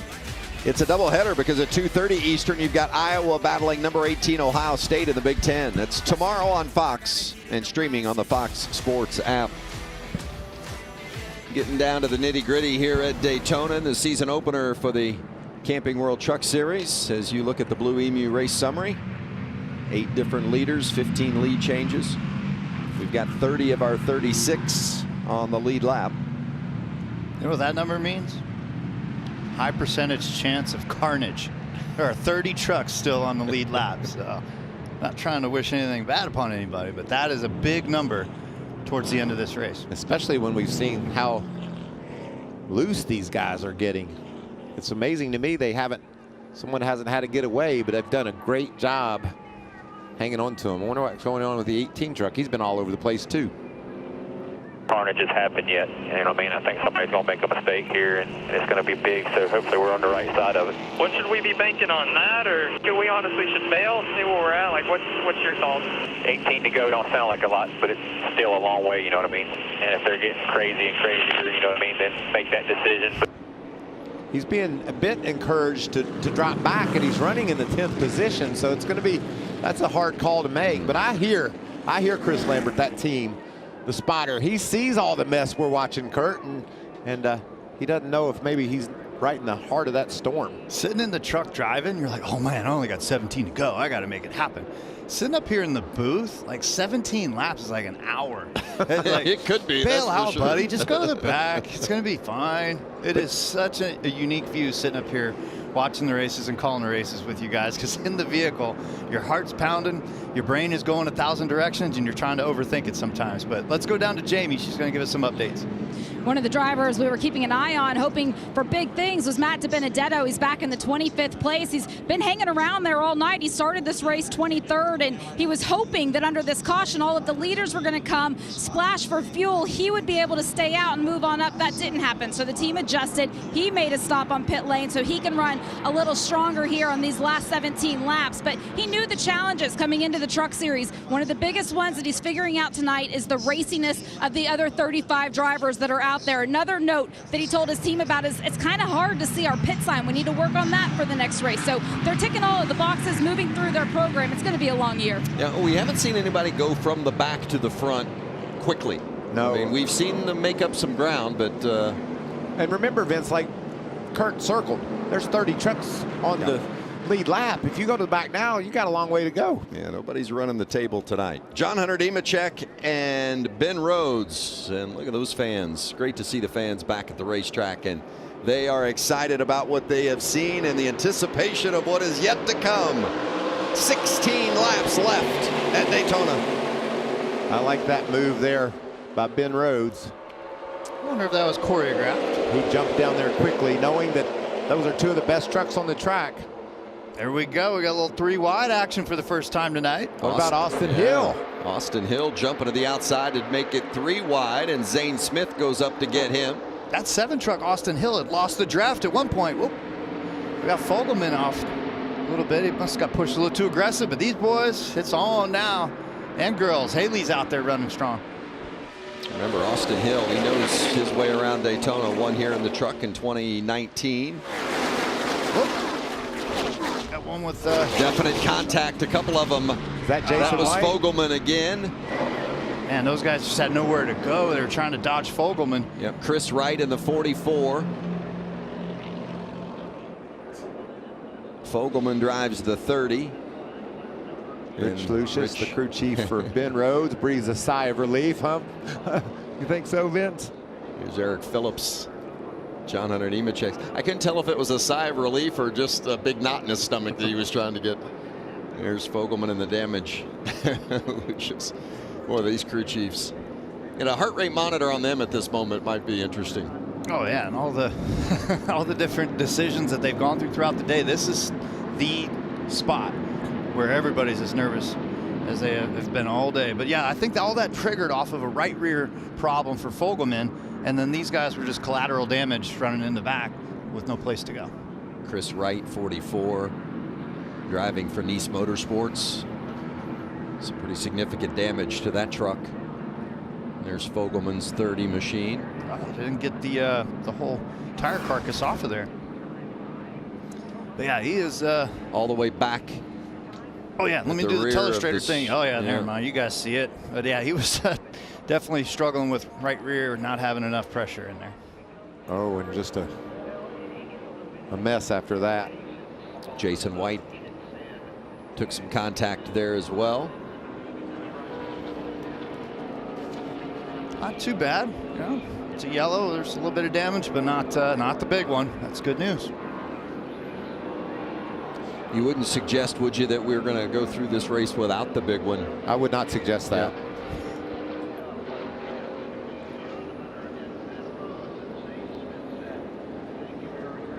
Fogelman knew something. You saw him pull way out of line. Yeah, that was a good move to try to save things and get out of trouble and get it to pit road. It just didn't quite work out. That's Jason White from Canada, running the 33 truck. Yeah, that tire carcass is still wrapped in there. Well, this is taking laps away, and what it does is it just fuels the fire for less patience and people driving more aggressive to try to get to the front and try to win this thing. So the more laps you get under caution at this stage of the race, just tightens that that hand of intensity, is what you're saying. That vice is getting tighter. Yeah, like John Hunter's going, oh yeah, no problem. I love clicking off these laps, but the guy running second, and then every position further back, you're like, man, come on, track's clear. Let's go green. Come on, we got to go back again. Riley Herbst riding on board with Herbst. And just ahead of Riley Herbst is that 75 of Parker Kligerman, and we talked about the fact that they only have one full-time employee, Chris Carrier. And you talk about small teams. Everybody else kind of helps out, does some part-time assistance, but Chris Carrier's it, and they still manage to find their way toward the front. Every race that he runs.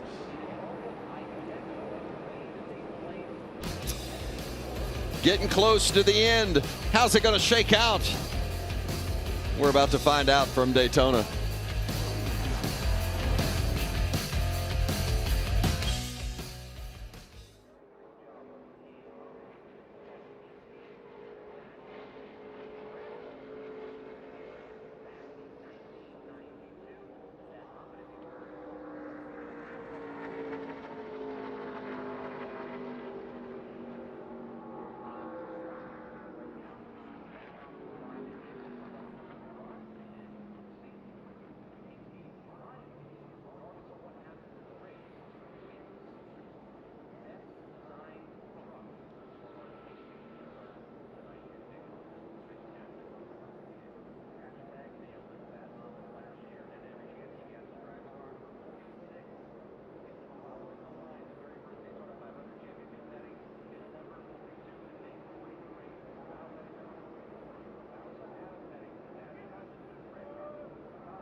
I was going to say we're getting down to crunch time, but I hate to use the word crunch when you're talking about trucks.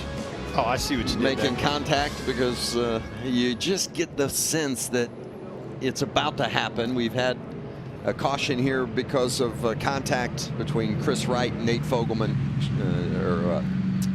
Chris Wright, Nate Fogelman, and Jason White, but not major. We haven't had the big one yet tonight. I feel it's like boiling water. You know, you turn the heat on and the water starts to do the little bubbles, and then now are we getting to the big bubbles? I feel like we've been right on the edge a couple of times, and I think we've had a couple of drivers make saves that if they hadn't have made the save, we would have piled some up. And that's a great point, right? You know, you got guys jacked up sideways, they're saving it. I mean, it shows the stability of the trucks and the aero balance.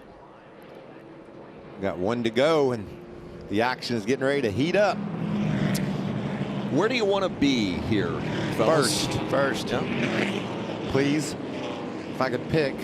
And then I think I'd rather be third than second in order to get that push onto the front of John Hunter. So, you know, I think being where Zane Smith is could be better than where Ben Rhodes is if you get the proper start. And you got to remember, too, John Hunter is a veteran. He's going to get a good launch.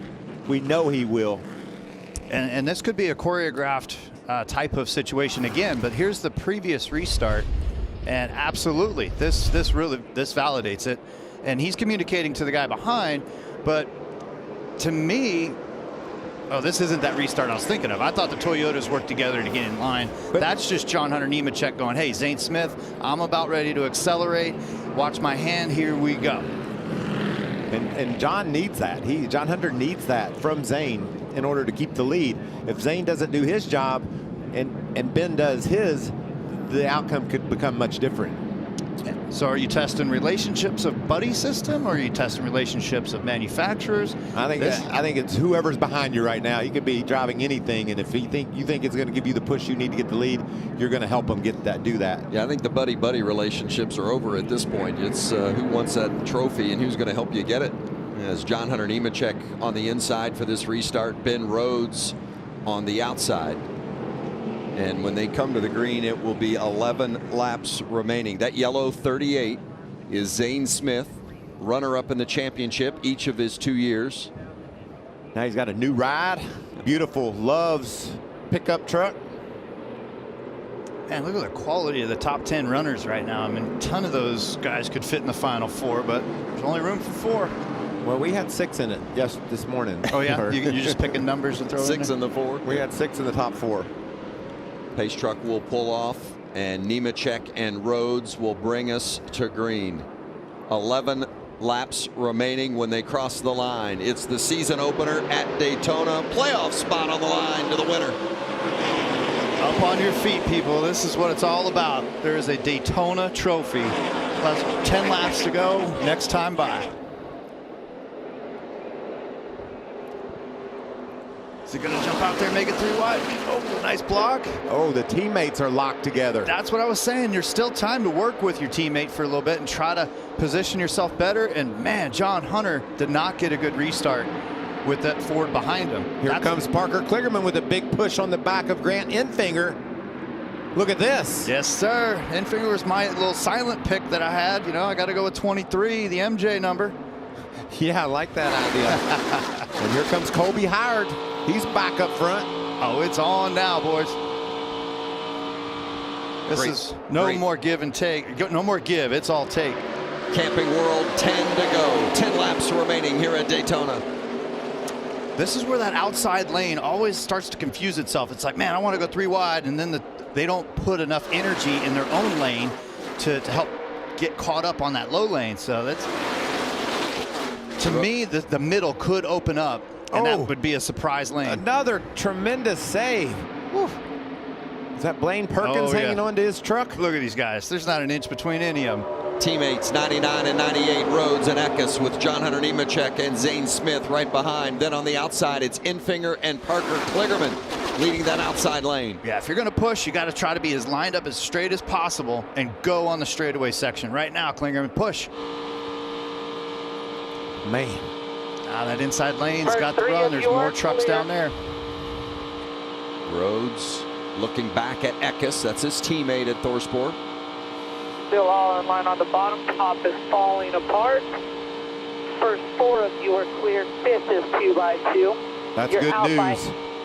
That's good news if you're that leader, that they've gone single file. Yep. Top is falling apart. That's great news. What about Kligerman? He's the last guy in on speed. And he's tried to race up to win this race in that blue 75 truck on the outside, right behind Enfinger. There's Kligerman. Riley Herbst into the action. Can that outside lane get enough energy to get back up toward the front to challenge for the lead? And how long will that inside lane stay single file? Somebody gets a big run and peeks to the outside. Who's the first to make that move? Here comes Crafton, 3 wide in the back. Yeah, you know, with John Hunter running third right now, I mean, he has done a great job to win both stages and control the race, and he's got 2 Toyotas in front of him. What does he do? Here they come. Still 3 in the middle. Still 3. Clear bottom. Just bobbing and weaving, trying to work their way to the front. Austin Hill peeked out to try to make that move. He doesn't have anything to lose. He's just looking for a Daytona trophy. I'll tell you, those 3 Toyotas up front, they've got the speed and the power, and then it's going to be tough to get there on the outside lane. And how much better is it for Rhodes that he's got his teammate Eckes behind him? Might race him a little bit cleaner at the end? No. Nope. Not really. There's a Daytona trophy on the line, and they're going to just go for it. When you're going to hang with your teammate till you get to the last lap. Spoken like a couple of selfish racers right there, the both of you. Oh, yeah, we wrecked each other a couple of times at plate races. You watch, Vince. There's Hailie Deegan. She's peaked her. Yeah, running PA. Nose up inside the top 10. Spencer Boyd with that 12 truck, he's right in there as well. This is great. Some of these racers that we've kind of wondered where they've been throughout the course of the night, starting now to make their way to the front as the laps wind down. And they're coming through 4, headed toward the tri-oval. Yeah, and it is a pack. Matt Crafton wants to go 3 wide, doesn't he? He's pushing as hard as he can. His leg's numb, trying to push the throttle pedal through the floorboard. 6 to go.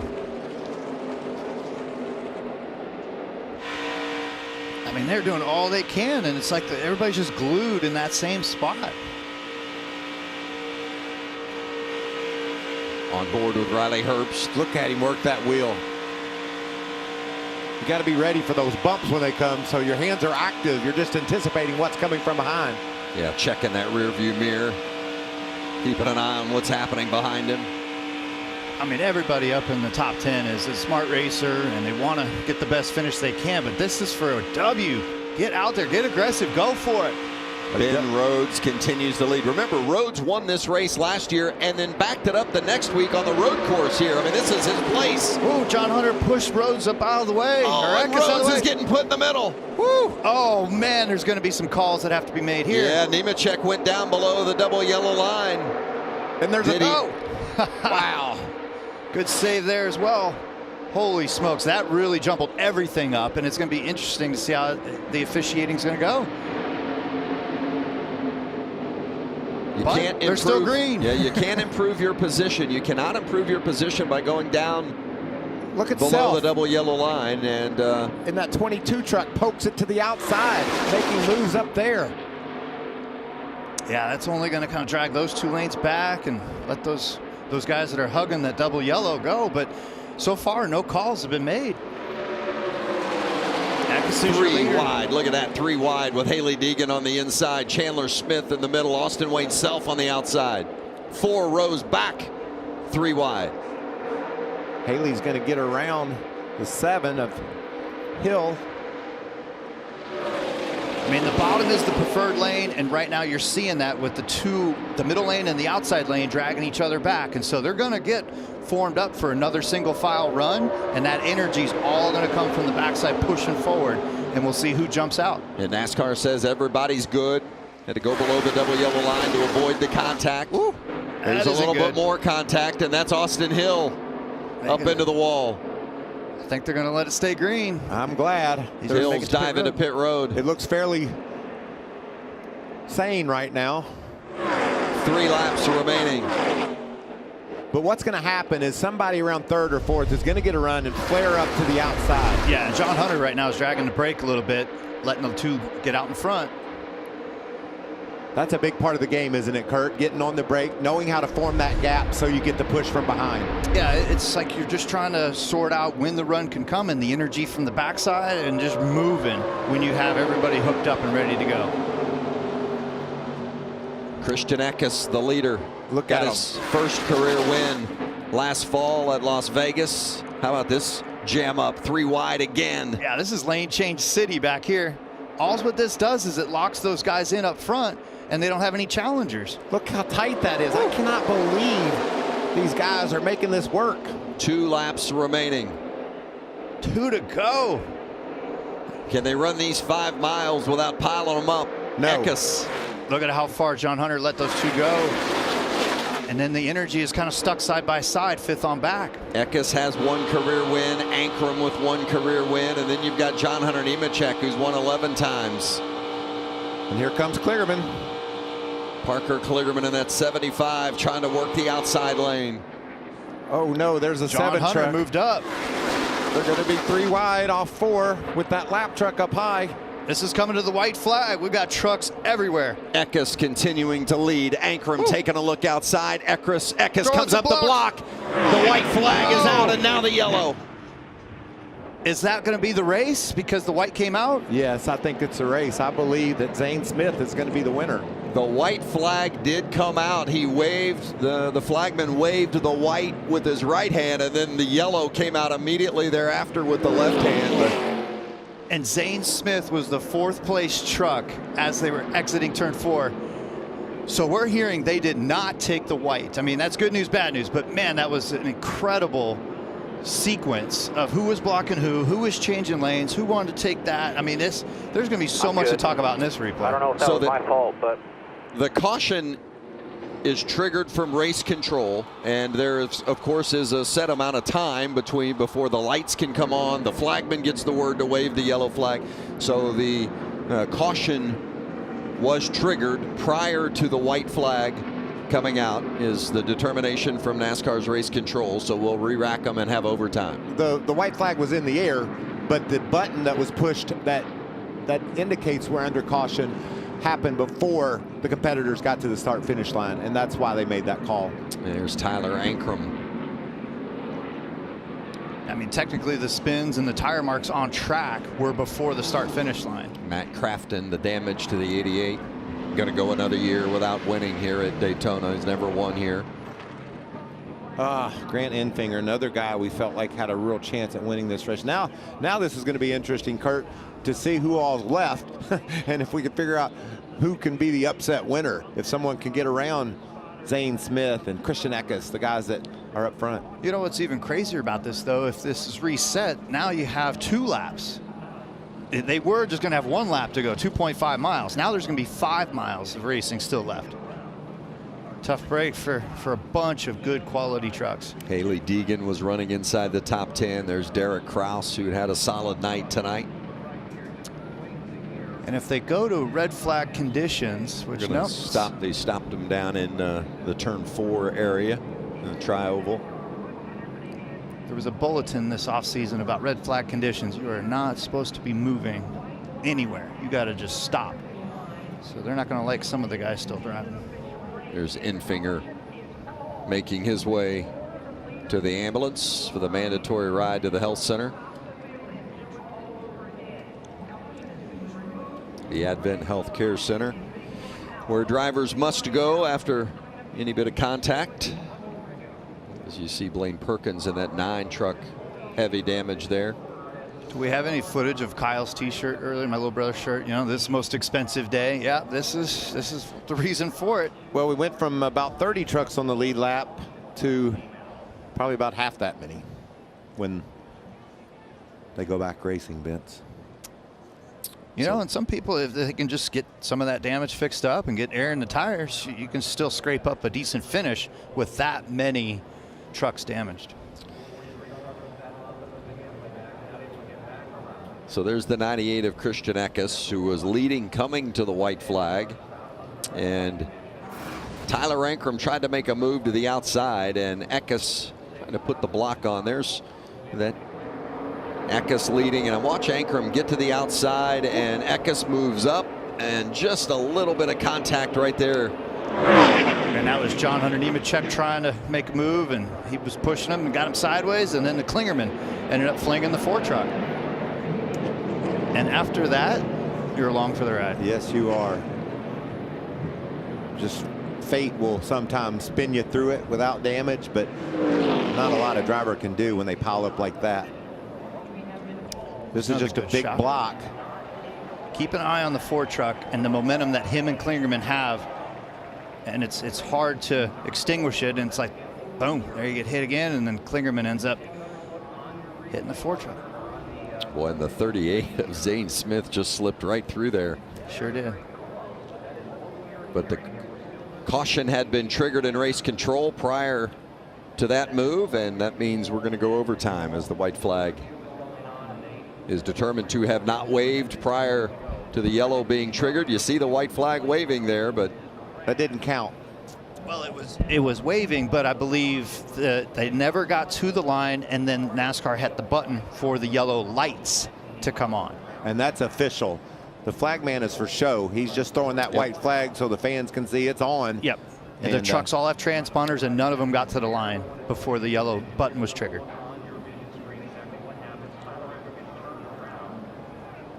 That push that Ankrum got, he just couldn't hold the truck straight.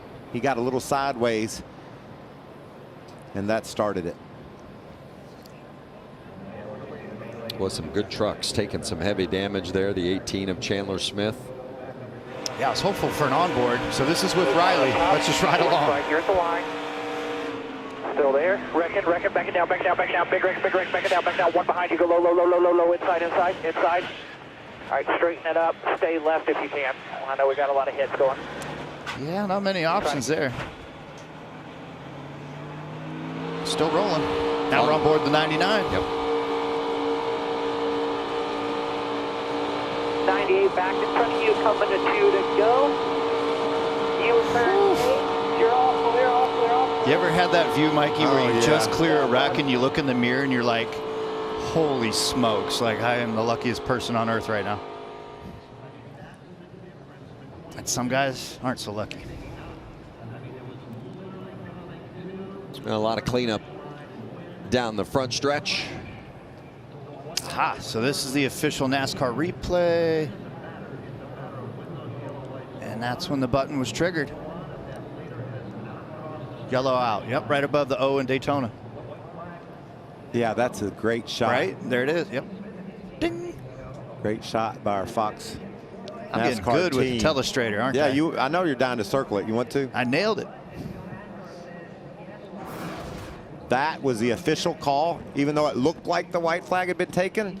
We know the electronics and the transponders on the trucks, and then that was clearly visible there with that yellow light flashing before the start finish. You know, we talk about the margin of victory here, and you know, the average margin of victory here at Daytona is just over 1/10 of a second. Is that crazy? How close though was Zane Smith to having won this race prior to the caution coming out? I got to believe it was right there, less than a second. We've talked about dreams and disaster at Daytona, and I hope that Zane's able to survive and have another shot at the win, but it could completely reverse on him once we go back green. So close, yet so far. We got plenty of racing left. Don't go anywhere. We're not done yet. Camping World Truck Series at Daytona.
Still under red here at Daytona, the NASCAR Camping World Truck Series. NASCAR overtime coming your way after the accident coming to the white flag.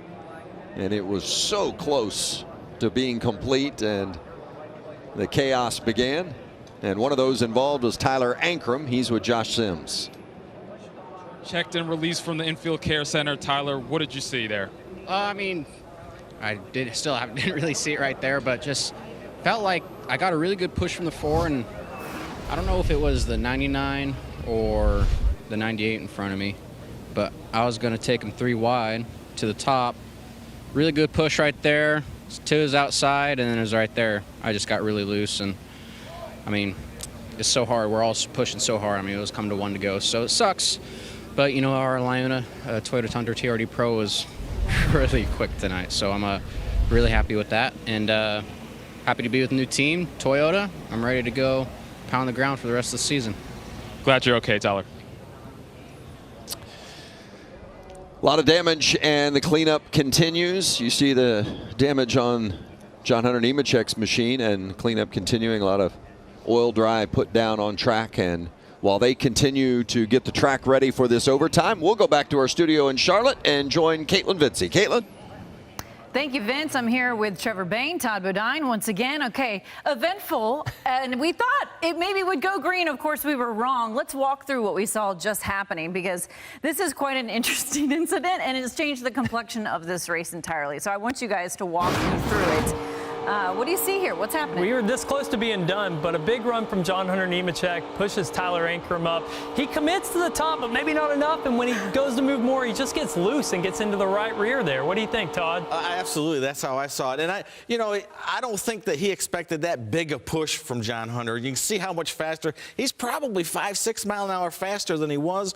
Didn't have enough time to commit, like you said, and what a shame. Yes. I mean, Zane Smith is less than 50 yards away from winning this race, and caution comes out. You mentioned it. What is that like for drivers when you're in this moment? You think the race is maybe almost over. You maybe thought you might have won. Now you're sitting and waiting for all this to get cleaned up. That's a hard spot to be in. I mean, his heart went way up, but now it kind of came back down, and anything can happen now just because he's leading the race. That's not a shoe-in for a win at this point at this track. These trucks have been hard to handle tonight. Watching them, Todd and I have thought they've crashed at least 10 times, and they saved it. Obviously, the tri-oval bit him this time, but for Zane Smith, he's hoping he can just get a good restart and hang on to it. Absolutely. Those guys from second on back, they're like, all right, we got another shot here. We can do this. You know? But Zane, he was asking us, his first thing he's saying, did we take the white? Did we take the white? That's right. Yeah. He didn't think that light came on. He's still not sold. He wants to see the replay. We have a look at it here of how close it really was, and of course, here you go. It doesn't get any closer than this, right? That is such a shame for Zane. I tell you what, me and Trevor were talking. The guy that runs that light had to be sitting there just waiting for that to happen, knowing as quick as he got to that light. But we talked about Zane earlier in the show and how good he could be in this truck, and it showed up here. Yeah, you're seeing it here just above the O in Daytona. That's how close this really was. That's a heartbreaker for Zane and this team. I mean, they still have a great shot at it here. They're in the front, and we've been in this position before, and it's all about this restart, getting a good push. Sometimes the third place person's as important as the leader. If you get a good push, you can get out to the front and then block both lanes. That's what Zane's hoping to do here. The guy that's going to make the difference in this race is the guy that's restarting in fourth. If he can push that outside guy, they're going to go to the front. More racing to go, and we know it probably will be very interesting. So let's send it back to Vince for the rest of the race. Thank you, Caitlin and Trevor. Onion, we appreciate you, and it is certainly going to be exciting in this overtime, and it always seems like, well, I hate to say it, but it just breeds more cautions because the tighter it gets, the less laps you have, and it's all at stake. It's all right there in front of you. Oh, it's just going to be all about pushing, gouging, ripping. And what I'm seeing right now, according to the scoring monitor, P1, 3, and 5 are Toyotas. And then on the outside lane, P2 and 4 and 6, you have a mix of Fords and Chevys. And so it'll be interesting on just the communication and what you're thinking of as a driver right now. You're trying to communicate that to your spotter so the spotter can go talk to the other spotters. That's kind of what you're working on right now under this red flag. Let's see what Zane Smith's thinking. Thinking he had just won. Oh, you're going to go there? Daytona. You're going. I'm going to give him a shout. Go. Let's call him. Let's call him. Hey, Zane Smith, it's Michael Waltrip and Kurt Busch and Vince Welch up here in the Fox studios. Do you copy, friend? Oh, yeah, I got you. Well, when you watch the replay, I called you the winner. And then about 6 feet short of the win when the yellow lights came on. What an emotional roller coaster that is. Are you ready to go win this thing again? Yeah, my heart hurts a little bit right now, but we're back focused on this final restart, so hopefully get a good push from either a 4 teammate or the 75. I can't tell who it's going to be yet, but hopefully it's a good one, and we win it the right way. Well, you've been amazing today. That Love's truck is beautiful, and the racing has been incredible. Appreciate y'all putting on a show for us and all the fans at home. Yeah, thanks, man. Just trying to give Love's another one. Who doesn't love love? Love. And Josh Sims has caught up with Grant Enfinger. Grant Enfinger checked and released from the care center. Grant, from your perspective, what happened during that incident? We were just trying to wreck all race, and we finally succeeded at it at the end. Not real sure what happened. Something up there with the leaders, and we were running, I don't know, 8th, 9th, 10th, somewhere right there in the middle, and got hit pretty hard. But thankfully, GMS Racing made some safe trucks, and we just ended our night, unfortunately. We had some good runs going with our teammates there in the 19, and also with our Chevy teammate, the 75 Kligerman. He gave me some good shoves. So we're making progress at the right time. Just came up short with the big wreck. Unfortunate end to this race for Grant Enfinger. Yeah, glad to be able to see him smiling at the end of it, though. Former winner here. He knows what it's all about, how you get it done, and what this type of racing will sometimes deal you. And sometimes you're coming out of the care center, and sometimes you're managing to stand in victory lane somehow. Yeah, I had my group at Ganassi last year do a super speedway survey of where are the wrecks happening as of late. And there was a huge red zone all targeted around position number 2, 3, 4, and 5. Well, it targeted there again, didn't it? There it is. I mean, we saw it last year in the Daytona 500 when McDowell won the race. He was running 3rd, but the trigger happened from him pushing through Kozlowski, who wrecked Logano, and then the big yellow came out. It's that funnel effect where 2nd through 5 is ripping, gouging. It's almost like you're trying to get a drink at a nightclub and you're trying to work your way to the bar. You're like, no, move. This is my turn. I'm going to get there.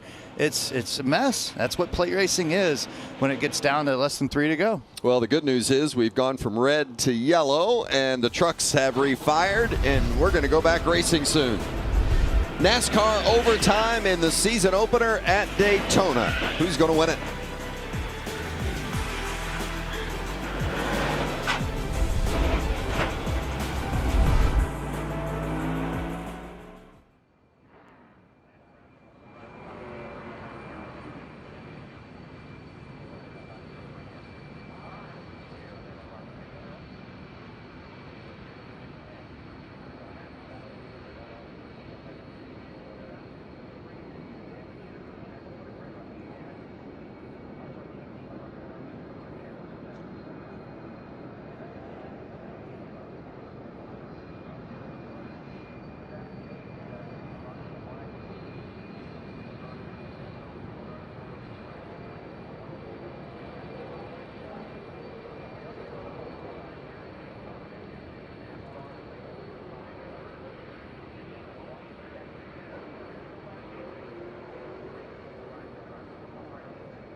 Getting closer to going back to racing. NASCAR overtime here for the Camping World Truck Series at Daytona in the series opener. Back down to Jamie Howe. Jamie? Just listening to the radio communication as trucks are rolling to go back to green with Christian Eckes, his crew chief Jared Prince telling him, make sure you're saving fuel. We are lean here to get to the checkered flag. But while you're doing that, also maintain your pace. Don't give this one away. That's for sure. How about Ben Rhodes, who's going to be sitting in a good position to possibly get another win here? Push him out there as far as you can push him and then settle it.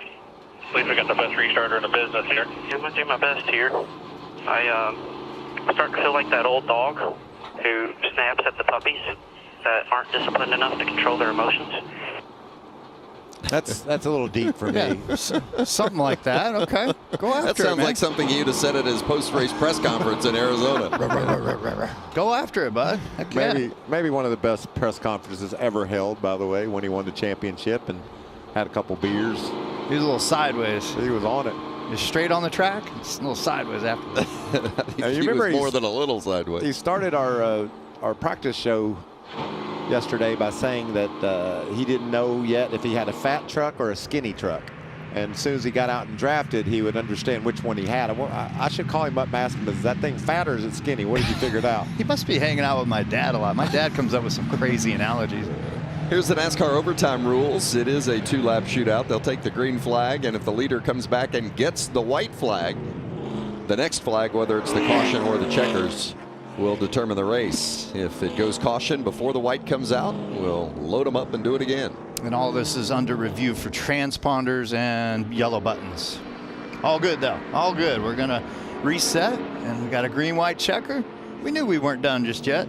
Man, these caution laps, though, you just throw another variable into the mix. We're a little light on fuel there, too, by the way. Last time they pitted, yeah.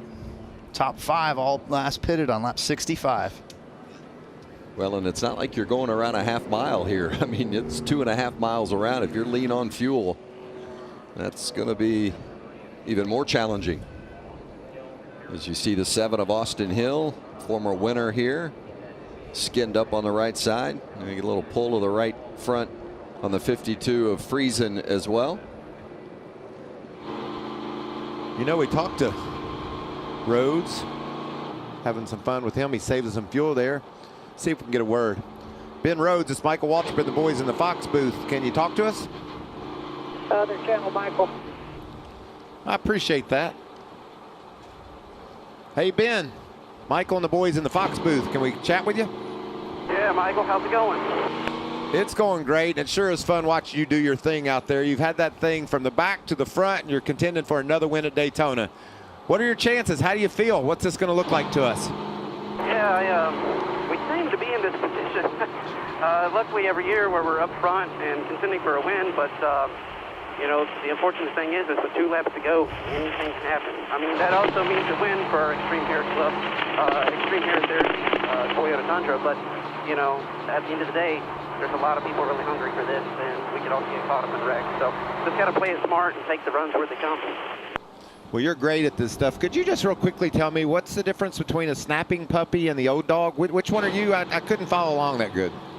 Yeah, I think you guys heard that. I mean, I feel like I'm transitioning into the old dog. Maybe not so much of the snappy puppy that I've been maybe a few years ago. Well, I love it. Appreciate your time. Go get them, bud. Yeah, thanks very much, Michael. Yeah, it's hard to believe that Ben Rhodes, he'll turn 25 on Monday, but I mean, it seems like he's been around this series forever, and he's just now turning 25. Isn't that great? Yeah, it's his 7th season. He told me earlier this weekend he really feels old when they asked him to run the rookie meeting. Normally that's reserved for the veterans. How about this? We talk about the youth movement. The last 5 winners of last season, Chandler Smith got 2 of those at the age of 19. And Christian Eckes was 20. Tate Fogelman, Zane Smith. Look at all those young puppies. Yep. Young puppies and the 24-year-old old dog. Eckes and Zane Smith right there in the hunt again tonight. Wow, that is impressive with Rhodes. I didn't know that. With that many years of experience already in the Truck Series, you'd hope that stars would align and work on up to the Xfinity and what about into some the of Cup Series. Some of the faces we've seen make their way into the top 10 here late after that big wreck. Jesse Little's in 6th. Danny Bones in 8th, and Jason White 9th, and Matt DiBenedetto now into the top 10 for the first time today. Benedetto, he's been playing possum all night. He was just waiting. Let's see what he's got. He saw it coming. Huh? He's ready now. No, I was hoping he'd have more speed tonight, but they've been on pit road a ton, just kind of trying to polish up on some stuff, and we'll see. Maybe luck will go his way. We coming to green here. We heard the spotter for Rhodes say you need to push him hard, push him out there. And I think what he means is push him out there as far as he can and then drag that brake and put that gap between he and the leader, Ben Rhodes, and get a push from behind. That would be the storybook ending for that team. We'll see if that works out. That is a perfect playbook right there, Mikey. We'll see if that plays out. That's Tanner Gray, 3rd in line on the inside, has the yellow 15 on the door, and the pole winner, Ty Majeski, right behind him in the 66. It's been a memorable day for Majeski, getting his first career pole earlier in the day, and here he is with an opportunity tonight, still within striking distance. Michael mentioned the 0-2 of Jesse Little, 3rd in line on the outside, and Parker Kligerman said, if I can get in it, I got a shot to win it. And he was the last one in on time, and here he is with a chance to win it as we get ready for NASCAR overtime. Coming off turn 4, the fans loving it tonight, and it's so good to see the fans in the stands here at Daytona. The pace truck is going to pull off, and it's going to be Eckes and Smith bringing us to the line. Here we go. Call it, Vince. This is going to be great. In the restart zone, and here they come. The green flag is out. There's the push. NASCAR overtime at Daytona. Eckes gets a little help from Rhodes. That's Zane Smith in the yellow 38 on the outside with help from Kligerman. You know Kligerman's going to do his job and get that 38 truck a big push. And Zane's doing great, dragging the brake a little bit right now, keeping those 2 trucks attached on the outside lane. They're not allowed to block bumpers, but they can push and shove. They're pushing and shoving right on by, but now they're separated. Kligerman gave a good shove to the 38 of Zane Smith, and he takes over the lead. Zane Smith's like, thanks, buddy. Bye. I'm out of here. Kligerman now left him by himself on the outside. He's trying to get down to the bottom line, and he does. But Zane Smith out front again, bringing him to the white. Those 4 have broken away. It'll be interesting to see if anything can generate on the outside lane. Final lap into the wall. Green still out, and now we go caution, and it is Zane Smith, who was so close to winning it in regulation. This time he does indeed get it done with the overtime win. It is his 4th career victory. You think he won it twice, Vince? Does he get to put 2 checkered stickers on his truck above the door? I am happy for him. Daytona was very kind to him. It could have robbed him as far as being involved in a wreck or not being able to bring this thing to victory lane after what had happened. But congratulations, Zane Smith ran a very calculated race. Yeah, and he can thank Parker Kligerman for a healthy push that got him where he was going. There's Chris Lawson, the crew chief, just put the headset on.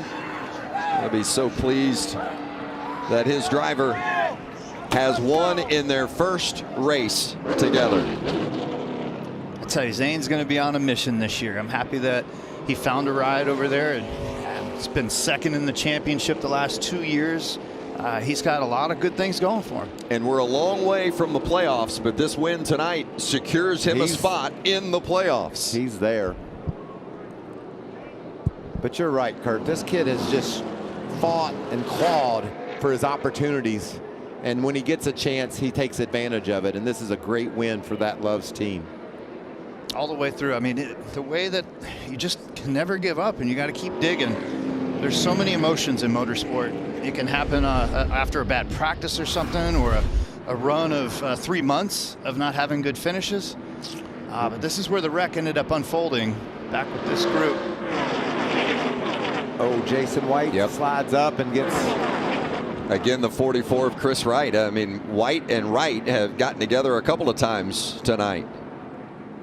There's the 33 of Jason White and the 44 of Chris Wright. There might have been some oil coming out of the 42 of Hocevar that helped him change lanes like that. But again, the trial was a tough spot to be 3 wide. Well, and with the accident taking place where it did, it, you know, if you ask, well, why wouldn't they let them race all the way back to the green? A lot of debris put down on track there before they could have come back to the checkers. Inside. Low, come on, low. Yeah, tough call to really see if there was any fluid, but yeah, it's there's different ways of when the yellow comes out of trucks impacting the yellow or impacting the wall, and an ambulance has to be dispatched. There's many reasons for when the yellow gets triggered. Parker Kligerman might ask for part of the winner's money from I think he will tonight after he gave Zane Smith that big push. And Zane's going to say, I had to win it twice, buddy. I don't think I'm going to be able to work with you on that one. It'll be interesting in his post-race interview to check those emotions, but it's very deserving. Very good execution all the way around. Our Fox cameraman right there saying, where are you inside in that smoke? There you go, man. Take it all in. It's Daytona, my friend. He won at Martinsville last year when he had to get that Final Four berth. And tonight, he wins the season opener at Daytona. Zane Smith, his 4th career win. Jamie Howe is down there to talk to the winner. It may be Zane's 4th career win, but it is his first at Daytona as the team makes their way across the grass to celebrate with him. The helmet is now off. Zane, I'm going to jump in here real quick. The celebration says so much. This is a team sport. It's all about these moments. It's the family atmosphere here. Put into perspective what it is to be a winner at Daytona. Something else. Man, this place is its own, I'll tell you that. But man, literally my heart hurt during that red flag because I thought we had it. But man, just hats off to this whole group. They've really put the work in, and it's so damn cool to see when it pays off. So, man, this is gonna be a really fun year. I'm gonna try to make it a record year for myself. But how cool is this to get Loves back in victory lane? I think we need to run this scheme more often.